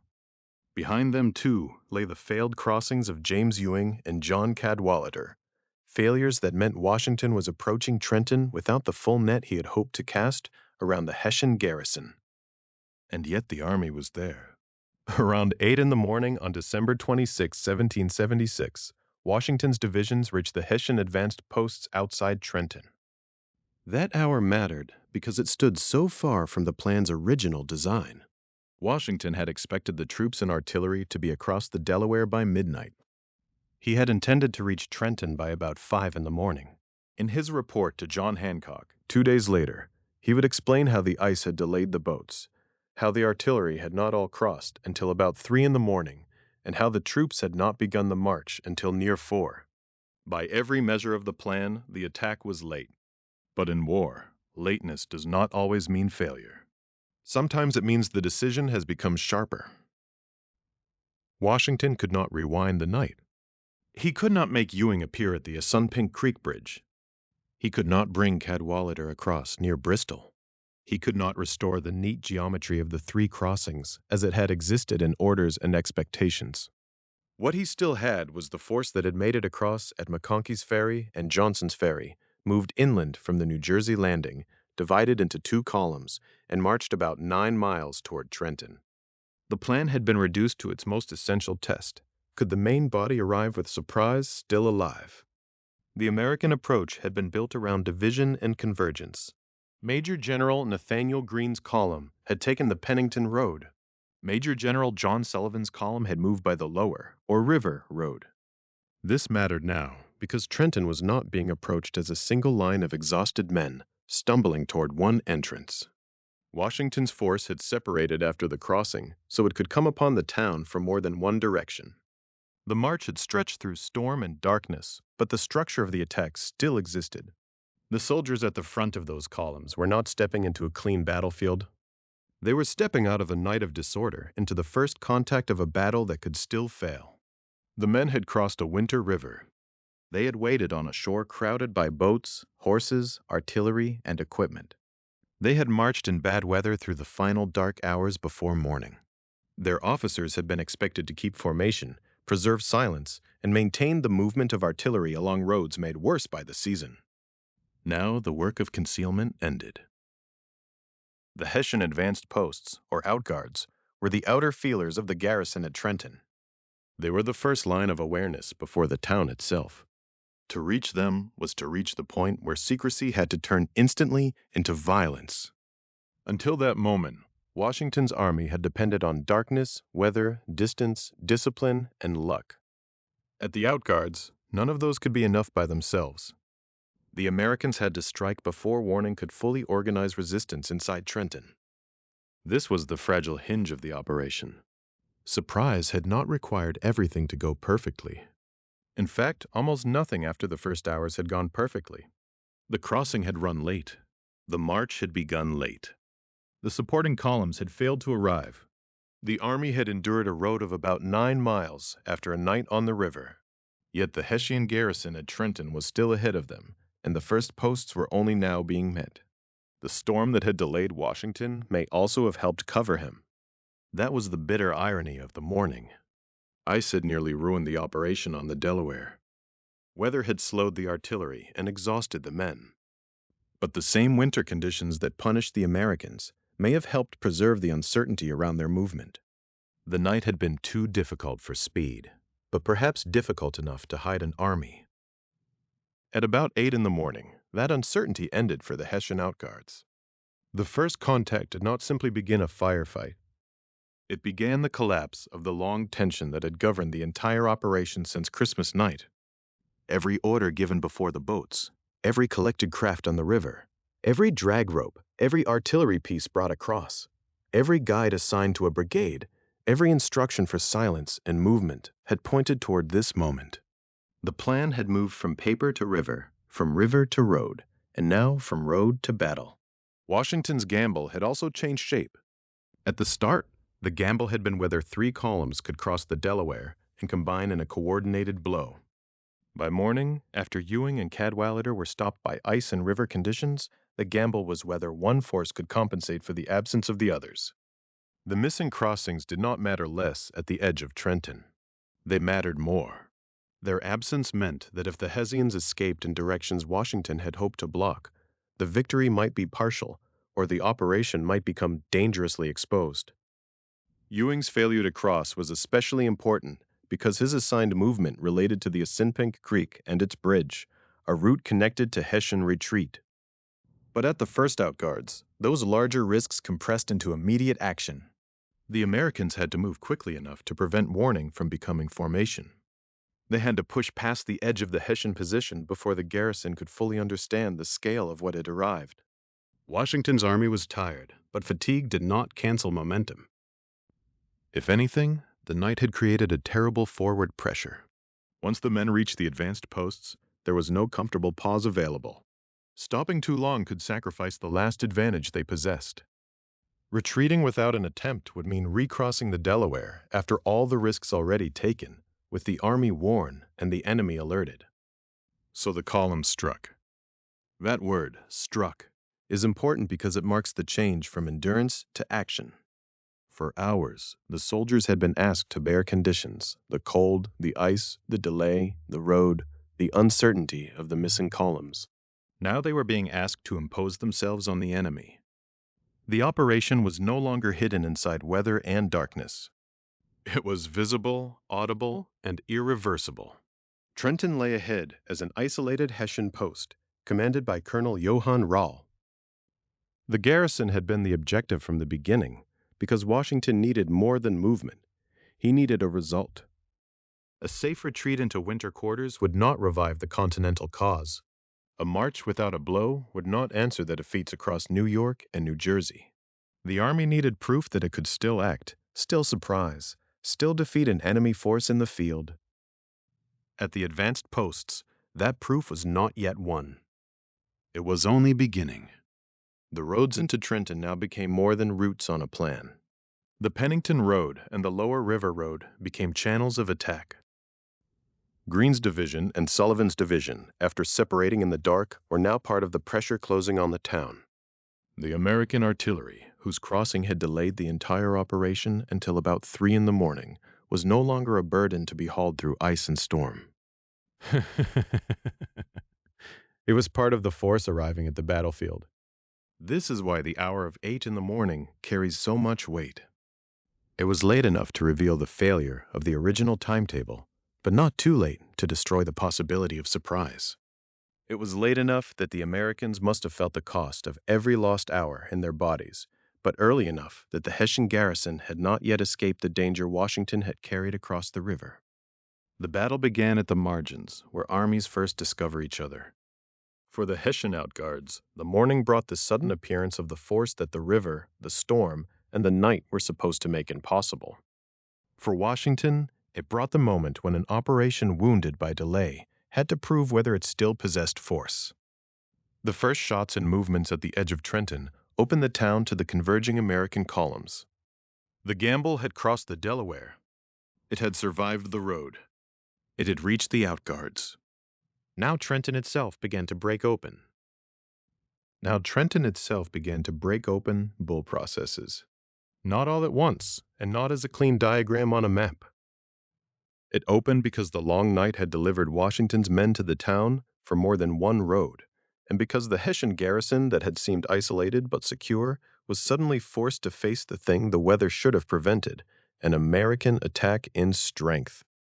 The plan that reached Trenton was not the full plan Washington had imagined on Christmas Day. James Ewing had not crossed to block the route near Sunpink Creek and its bridge. John Cadwalader had not crossed from the Bristol area to add pressure farther downstream. The wider net had torn in the ice. But Washington's own force had come through, and inside that surviving force, the original division of movement still mattered. Major General Nathaniel Greene's division had come by the Pennington Road. Major General John Sullivan's division had come by the Lower or River Road. Those two columns had endured the same river delay, the same exhausted march, the same winter morning, but they approached Trenton along different lines. That was the military shape of the moment. The American army did not arrive as a single crowd spilling out of the dark.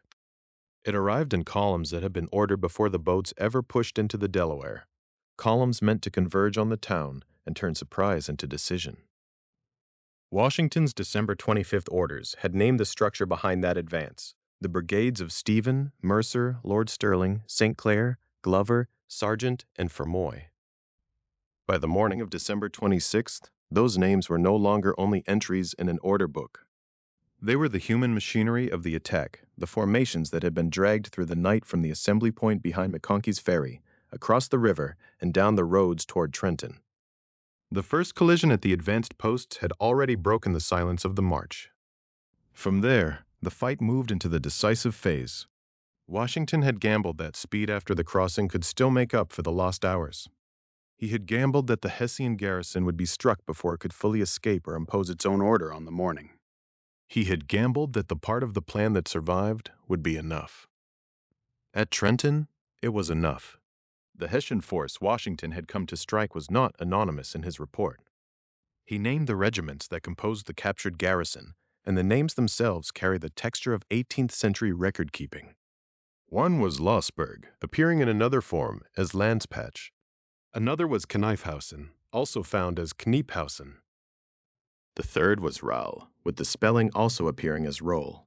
These variations are not merely typographical curiosities. They remind us that the battle comes down through documents written across languages, armies, and clerks, where German regimental names passed into English-language reports and were rendered as listeners heard them, as writers understood them, or as military convention allowed. Yet beneath the varied spellings, the meaning is clear. Washington had struck the Hessian regiments at Trenton, and by the end of the action, they would be shattered as an effective force in the town. At the center of that Hessian command stood Colonel Johann Rahl. He had commanded the garrison Washington had selected as the objective. His regiment gave its name to one of the formations listed in Washington's account, whether written as Rahl or Roll. In the battle, Rahl was mortally wounded. That fact became one of the defining details of the morning, not because the action depended only on one man, but because command in a sudden fight matters deeply. A garrison surprised, pressed from converging directions, and deprived of its commander at the crucial point, faced a crisis not only of firepower, but of coherence. The battle's significance does not require embellishment. It does not need invented scenes or unsupported tactical flourishes. What can be said from the record is strong enough. Washington's force, after crossing the Delaware in the night, after losing its timetable to ice, after marching about 9 miles through winter conditions, reached Trenton around 8 in the morning and won. That victory was the decisive fact. Only hours earlier, everything had been uncertain. The river had nearly defeated the expedition before it began. The artillery had not all crossed until about 3 in the morning. The troops did not begin the march until near 4. The army had expected to be near Trenton by about 5.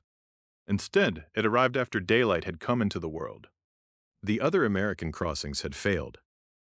The full encircling design had not materialized. In many campaigns, that combination of delay and broken coordination would have been enough to cancel an attack. Washington did not cancel it. That decision is one of the quiet hinges of the story. The army that entered Trenton was not executing a perfect plan. It was forcing meaning out of an imperfect one. The Americans had not surrounded the garrison in the way originally intended. They did not possess the complete pressure from every assigned crossing. But they did possess surprise, movement, and the converging columns that had survived the night. They possessed artillery and formation. They possessed the urgency of an army that knew retreat without action would leave the larger crisis unchanged. So the battle became the answer to the question that had followed them since the Delaware.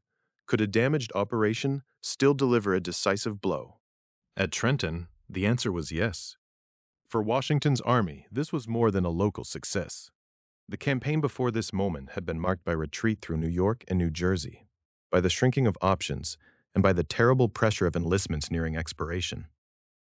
Trenton did not erase those realities. It did something more immediate, and in that moment, more necessary. It proved that the Continental Army could still strike. It proved that the movement across the Delaware had not been a desperate gesture emptied of consequence. It had produced a battlefield result.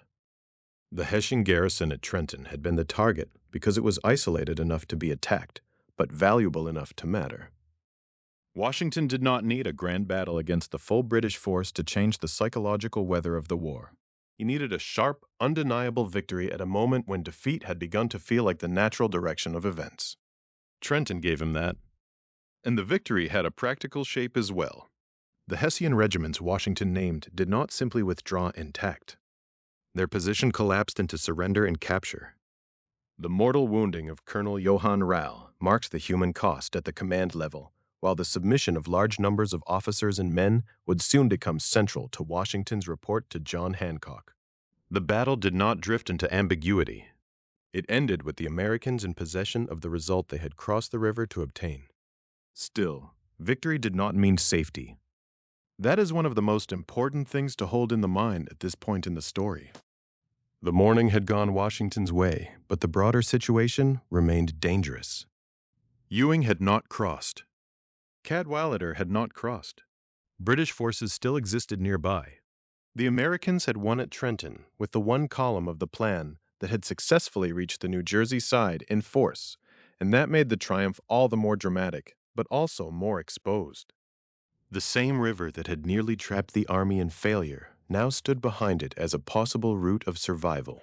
The same roads that had brought Washington into Trenton could not be assumed safe indefinitely. A victory in the town had to be converted quickly into something that could be carried away: prisoners, captured artillery, and proof that the Continental Army was not finished. So as the smoke of the battle cleared, the meaning of Trenton began to shift from action to consequence. The question was no longer whether Washington could reach the Hessian garrison. He had reached it. It was no longer whether the attack could break the town open. It had done so. The question now was what could be secured before danger gathered again. The gamble had paid out in the currency Washington most needed: a clear American victory. But a victory in enemy country, after a night crossing that only one part of the plan had completed, could not simply be admired from the battlefield. It had to be counted, organized, and moved. The prisoners had to be gathered. The captured guns had to be taken. And before the day was over, Washington would have to decide how to carry the fruits of Trenton back across the Delaware. The prisoners had to be gathered. The captured guns had to be taken. And before the day was over, Washington would have to decide how to carry the fruits of Trenton back across the Delaware. That is the quieter part of the victory, and in some ways the most revealing. Battles are often remembered at the instant they turn. The surprise, the charge, the collapse of resistance, the commander falling wounded, the enemy line giving way. But a commander in the field cannot remain inside that instant. Once Trenton was won, Washington had to look at the town not as a symbol, but as a problem of custody, movement, and risk. The victory had produced prisoners in large numbers. In his report to John Hancock, written from Newtown, Pennsylvania, on December 27, 1763, Washington stated that 23 officers and 886 men had submitted as prisoners. It was a striking figure for an army that, only days earlier, had seemed to be retreating toward exhaustion. These were not vague trophies of war. They were men who had to be secured, counted, guarded, and moved. They were also evidence in human form that the attack had not been a raid with a symbolic effect only. It had broken the Hessian post at Trenton and carried off most of its fighting strength. Even in the numbers, though, the record keeps some of the texture of war. Later notes on Hessian returns give slightly different prisoner totals. That does not make Washington's report meaningless. It reminds us that battlefield accounting in the 18th century was not a clean arithmetic performed under calm conditions.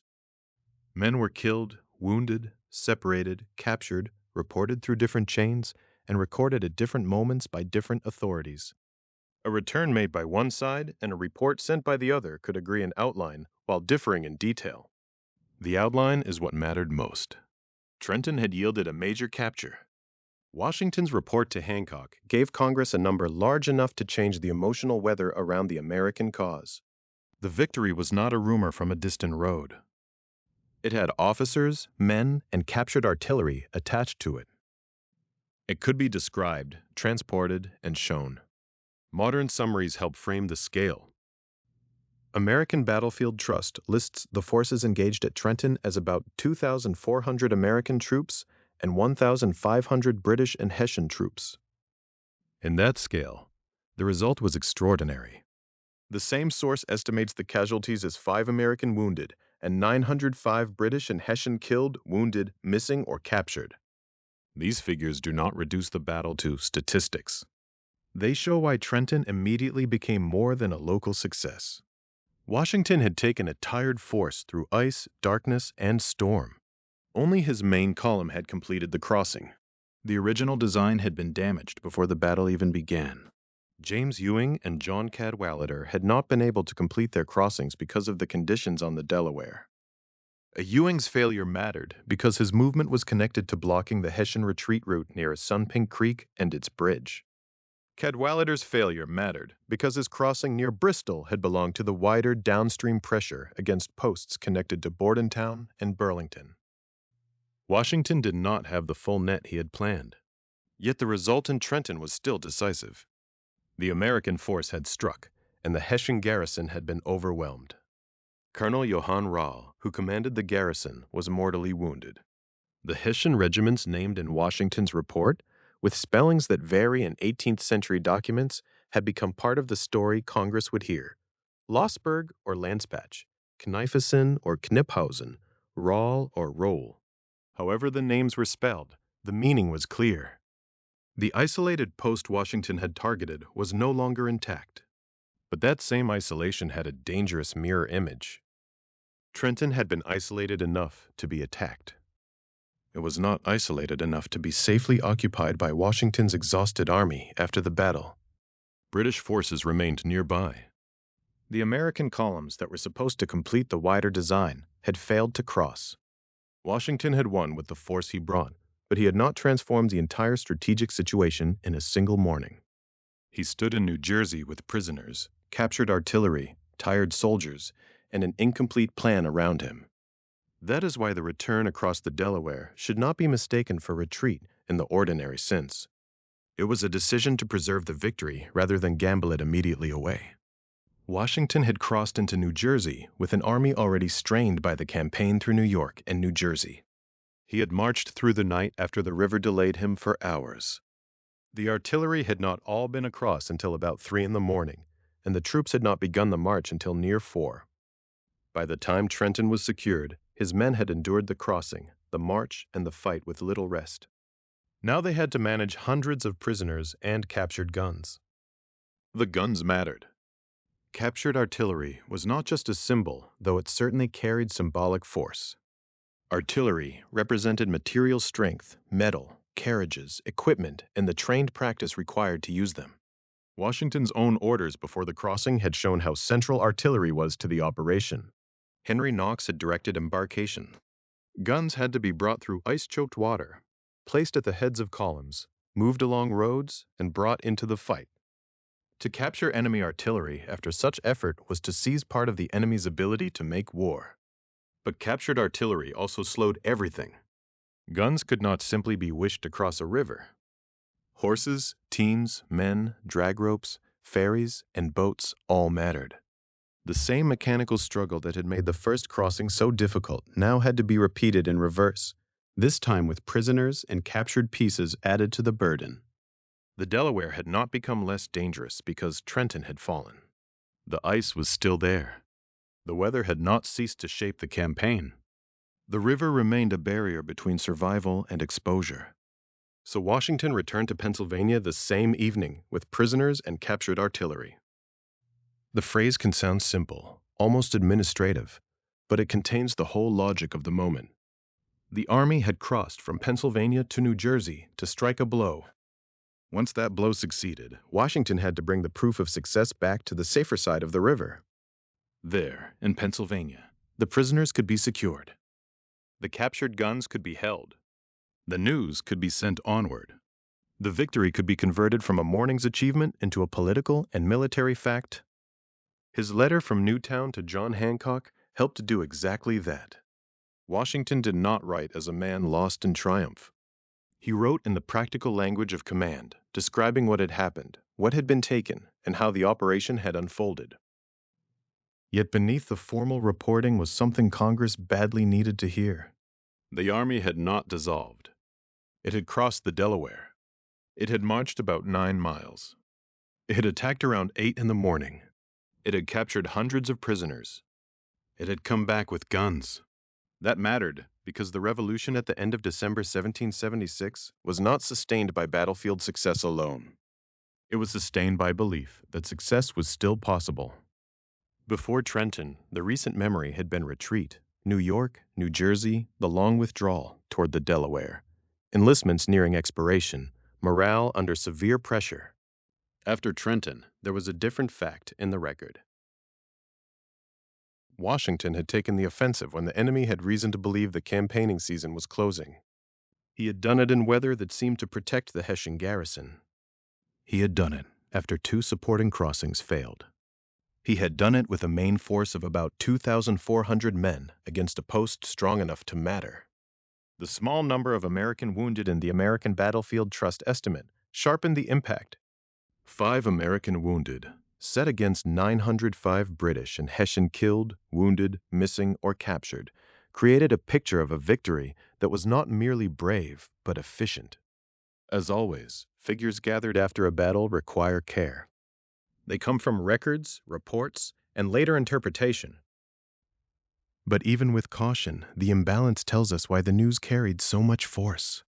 Trenton was not remembered because Washington crossed a river for a gesture. It was remembered because the crossing led to a concrete result. And still, Washington did not linger day. That restraint is part of his command. He understood that victory could become danger if held too long in the wrong place. With Ewing and Cadwalader unable to complete their crossings, Washington did not have the blocking forces and supporting pressure he had planned. British and Hessian forces remained within reach. The captured prisoners were an asset, but they were also a responsibility. The artillery was valuable, but only if it could be removed. The army had won the morning, Now it had to survive the afternoon and night. There is a kind of discipline in that decision that is easy to overlook. The dramatic imagination wants the victors to remain in the town they have taken, to stand over the field and claim it. Washington's situation did not allow that. His achievement depended on movement before the battle, and it depended on movement after it. The road to Trenton had been one phase of the operation. The return across the Delaware was another. Both belonged to the same gamble. By evening, the fruits of Trenton were moving back toward Pennsylvania. Prisoners, guns, and the first clear proof in months that the Continental Army could still strike with force. The victory did not end a danger. It did not drive all British power from New Jersey. It did not make the failed crossings disappear. But it changed what was possible. A day earlier, the Delaware had seemed like a line behind which a battered army might wait out collapsed Montcalm. Now it had become the river an American army had crossed, and crossed again, carrying back the evidence of success. From that evidence, Washington would build more than a report. He would build momentum. Trenton was no longer only the town attacked on the morning of December 26th, January. It was the beginning of a renewed movement in New Jersey, a turning of morale and initiative that would soon point the army onward, toward the next sharp test at Princeton. Trenton was no longer only the town attacked on the morning of December 26th to 26th. It was the beginning of a renewed movement in New Jersey, a turning of morale and initiative that would soon point the army onward, toward the next sharp test at Princeton. That is why the victory mattered beyond the streets of Trenton itself. Measured only by the immediate field, Trenton was a sharp American success. Prisoners taken, artillery captured, a Hessian garrison broken, and Washington's main force brought back across the Delaware with proof that the Continental Army could still act. But the deeper importance of the moment lies in what it changed. Before the crossing, Washington's army had been retreating through New York and New Jersey, driven back until the Delaware River became a barrier between survival and dissolution. The winter had not yet become a season of rest. Enlistments were expiring. Morale was fragile. The British and Hessian forces still held power nearby. A passive camp in Pennsylvania risked becoming a waiting room for collapse. Trenton interrupted that story. It did not end the war. It did not destroy British strength in New Jersey. It did not erase the dangerous facts Washington still faced. 2 of the planned crossings on Christmas night had failed. James Ewing and John Cadwalader had not been able to complete their passages because ice and conditions on the river made the movement impossible. Washington had attacked with only the part of the plan that survived the Delaware. His return to Pennsylvania after the battle showed that he understood the danger. Victory had to be preserved, not squandered. But preservation did not mean stillness all. The victory gave Washington something more valuable than a battlefield report. It gave him initiative. It gave the army a new claim on its own future. Men who had marched through defeat now had seen a successful attack carried through against a real enemy post.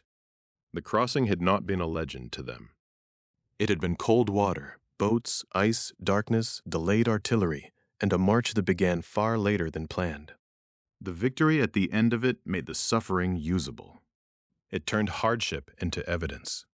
That evidence traveled quickly in the form of prisoners, captured guns, and Washington's own report.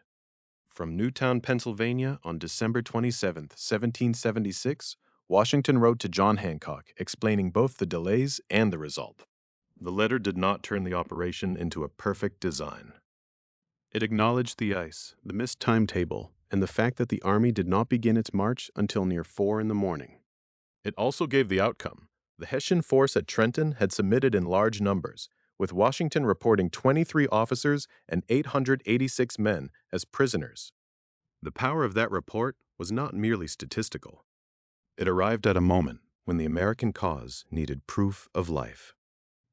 In war, morale is not an abstraction. It is the willingness to march again after a retreat. It is the belief that the next order may lead somewhere other than disaster. It is the difference between an army that waits for its term of service to end and an army that can still be persuaded to take another risk. Trenton mattered because it gave Washington a result he could build upon. It showed that surprise, movement, and audacity still had a place, even against the broader strength arrayed against him. And almost immediately, the story widened from Trenton to New Jersey. The American victory was followed by renewed action in the state. The Delaware was no longer simply the defensive line Washington had escaped behind. It became the river from which he could re-enter the campaign. The movement that began on the night of December 25th to 26th did not stop as a single raid. It became part of a larger sequence remembered as the 10 crucial days, the short and dangerous arc from the crossing in Trenton to the next American success at Princeton. Princeton mattered because it showed that Trenton had not been an isolated flash.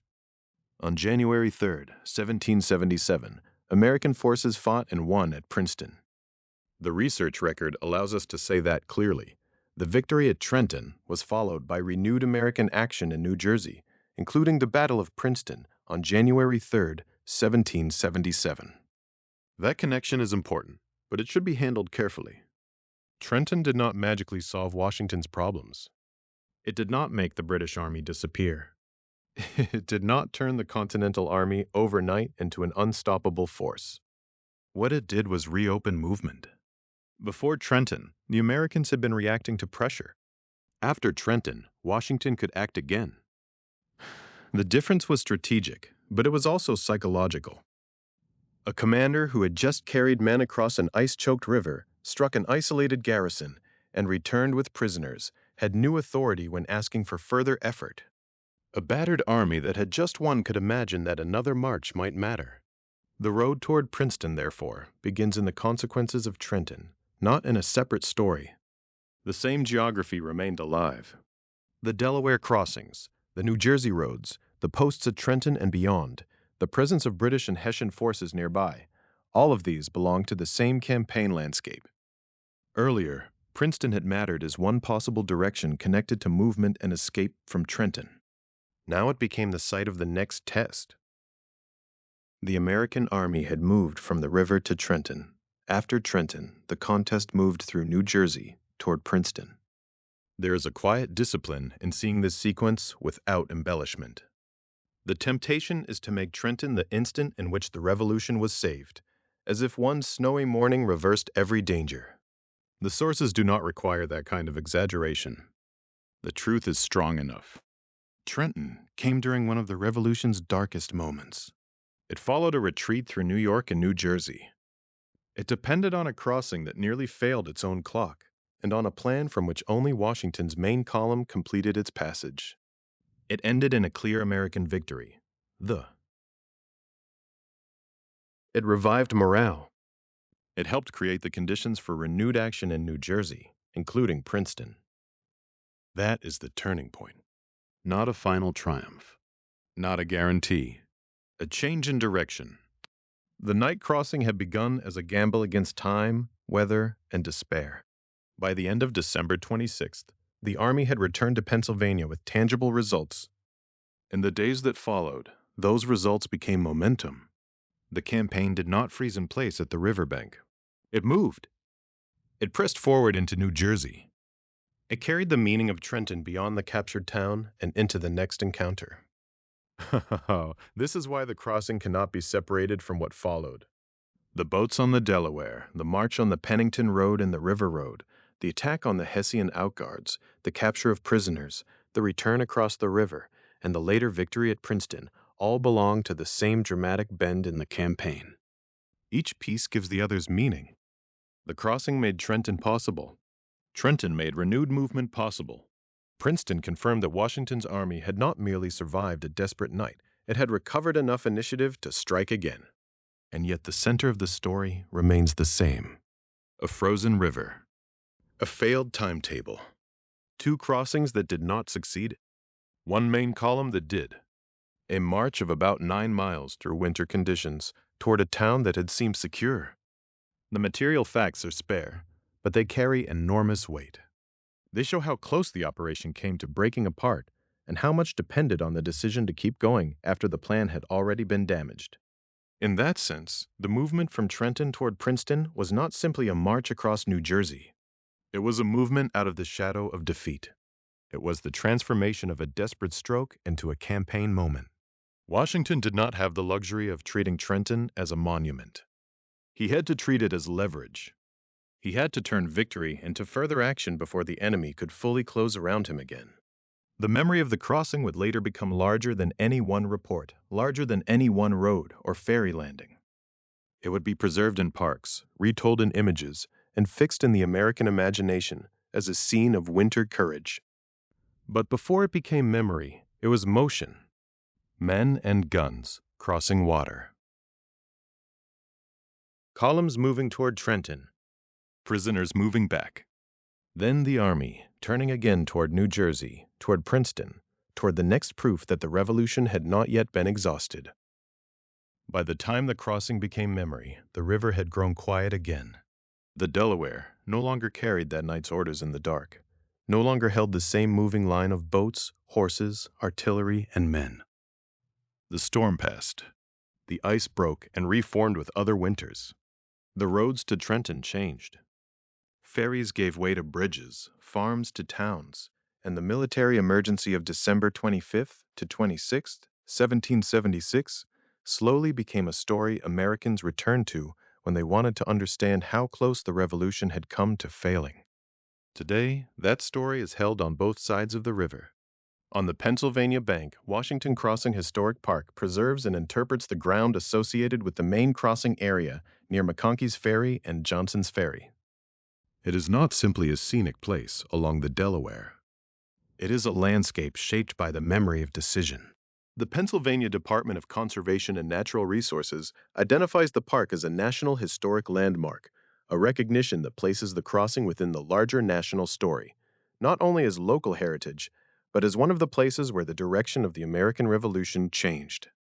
On the New Jersey side, Washington Crossing State Park preserves another part of the same story. The New Jersey State Park Service places the site about 8 miles north of Trenton, in Mercer and Hunterdon counties. That distance matters. It reminds us that the crossing was not the attack itself. It was the beginning of the approach. The men who reached the New Jersey shore had still to march south through the cold, toward the Hessian posts at Trenton, toward the moment when delay and exhaustion would be tested against surprise. The two parks make the geography visible again. They allow the crossing to be understood not as a single frozen image, but as a sequence of places: the Pennsylvania Assembly Area, the river crossing, the New Jersey landing, the roads leading toward Trenton. They hold the terrain of a plan that nearly came apart before it could become famous. This is part of what preservation does at its best. It restores scale. It slows the story down. From a distance, Washington's crossing can seem almost inevitable because we know what followed. We know that the Americans won at Trenton. We know that the victory helped revive morale. We know that renewed action in New Jersey would lead toward Princeton on January 3rd, 1777. But the preserved landscape resists that easy certainty. Standing near the river, the crossing becomes physical again. It becomes distance, weather, darkness, and water. It becomes boats that had to be gathered, artillery that had to be loaded, horses that had to be moved, orders that had to be obeyed in silence. And it becomes clear that memory has always had to compete with image. The most famous image of the crossing is Emanuel Leutze's Washington Crossing the Delaware, created in 1851. It is one of the best-known paintings in American historical memory. Washington standing in the boat, the flag lifted, the men braced around him, the river full of ice. For generations, that painting has shaped the way the crossing is imagined. But it was not an eyewitness record. Leutze painted it decades after the event. It belongs to the world of memory, symbolism, and national imagination, not to the cold operational record of Christmas night, 1776. That does not make it unimportant. In some ways, its distance from the event is exactly why it matters. The painting shows how later generations wanted to see the crossing, heroic, unified, illuminated by purpose. It gives the moment a visual language of resolve. But the documents give us another kind of truth. Washington's report to John Hancock on December 27th does not read like a painting.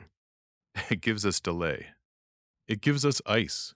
It tells us the artillery was not all across until about 3 in the morning, and that the troops did not begin the march until near 4. It gives us the lost timetable, the original hope of reaching Trenton by about 5, and the reality of arriving at the Hessian advanced posts around 8. It gives us a commander explaining that the operation had not unfolded according to plan. The general orders of December 25th do not read like legend either. They give us assembly about 1 mile behind McConkey's Ferry. They give us Henry Knox directing embarkation. They give us guides, flanking parties, rear guards, advance parties, drag ropes, spikes, and hammers. They give us artillery placement and the command for profound silence. They show the crossing not as a spontaneous leap into destiny, but as a dangerous military operation, planned in detail and exposed to failure at every stage. That contrast is where the memory of the Delaware becomes most powerful. The painting gives us the mythic posture. The parks give us the ground. The reports and orders give us the pressure of the night itself. And the night itself remains unresolved in a way no monument can entirely settle. Washington's plan called for 3 crossings. Only one succeeded. James Ewing could not complete his passage. John Cadwalader could not complete his. Ice and conditions on the river defeated the wider design before the battle even began. The intended coordination did not fully happen. The encirclement was incomplete. The timetable had failed. And still, one column kept moving. That is the part of the story that survives every retelling because it does not depend on perfection. In fact, its force comes from imperfection. The crossing was not a clean execution of a flawless plan. It was a gamble made under pressure by an army that had been driven backward through New York and New Jersey, an army whose morale and future were in danger. It was an operation in which weather, water, and time all worked against the attackers. It was a march begun late, after a brutal crossing, toward an enemy that might no longer be surprised. Yet the men who crossed did not stop at the riverbank. They formed. They divided into columns under Nathaniel Greene and John Sullivan. They moved by the Pennington Road and the Lower River Road. They carried the possibility of recovery with them into the storm. That is why the Delaware remains more than a backdrop. It was the first battlefield of the night. It was the obstacle that tested the plan before any Hessian outguard was reached. It separated retreat from action, Pennsylvania from New Jersey, despair from one last attempt to seize the initiative. The river did not guarantee victory. It nearly prevented the attack altogether. But once crossed, it gave the movement its meaning. At Washington Crossing Historic Park and Washington Crossing State Park, visitors encounter that meaning in a landscape that still asks them to think in distances. The crossing site north of Trenton, the road south, the town where Johann Rahl's garrison waited, the river that had to be crossed again after the victory, this time with prisoners and captured artillery. The places are quiet now, but their quietness is not empty. It is the quiet of something preserved after danger has passed. And perhaps that is the gentlest way to leave the story. Not with the painting alone, though Lechutz's image still shines in the American imagination. Not with the battlefield alone, though Trenton remains essential. Not even with victory alone, because victory was never guaranteed when the boats entered the Isia. The story returns, finally, to the night. A frozen river. A failed timetable. 2 crossings that did not succeed. 1 column that did. Men moving in darkness, carrying guns and hope across black water. Orders whispered, boats grinding through ice, horses shifting, artillery hauled toward the shore. Then the long road south toward Trenton, where the fate of the morning was still unknown. Before it became a landmark, before it became a painting, before it became one of the great remembered scenes of the Revolution, it was a decision made in winter. And on that night, Washington crossed the Delaware, not because success was certain, but because doing nothing had become the greater danger.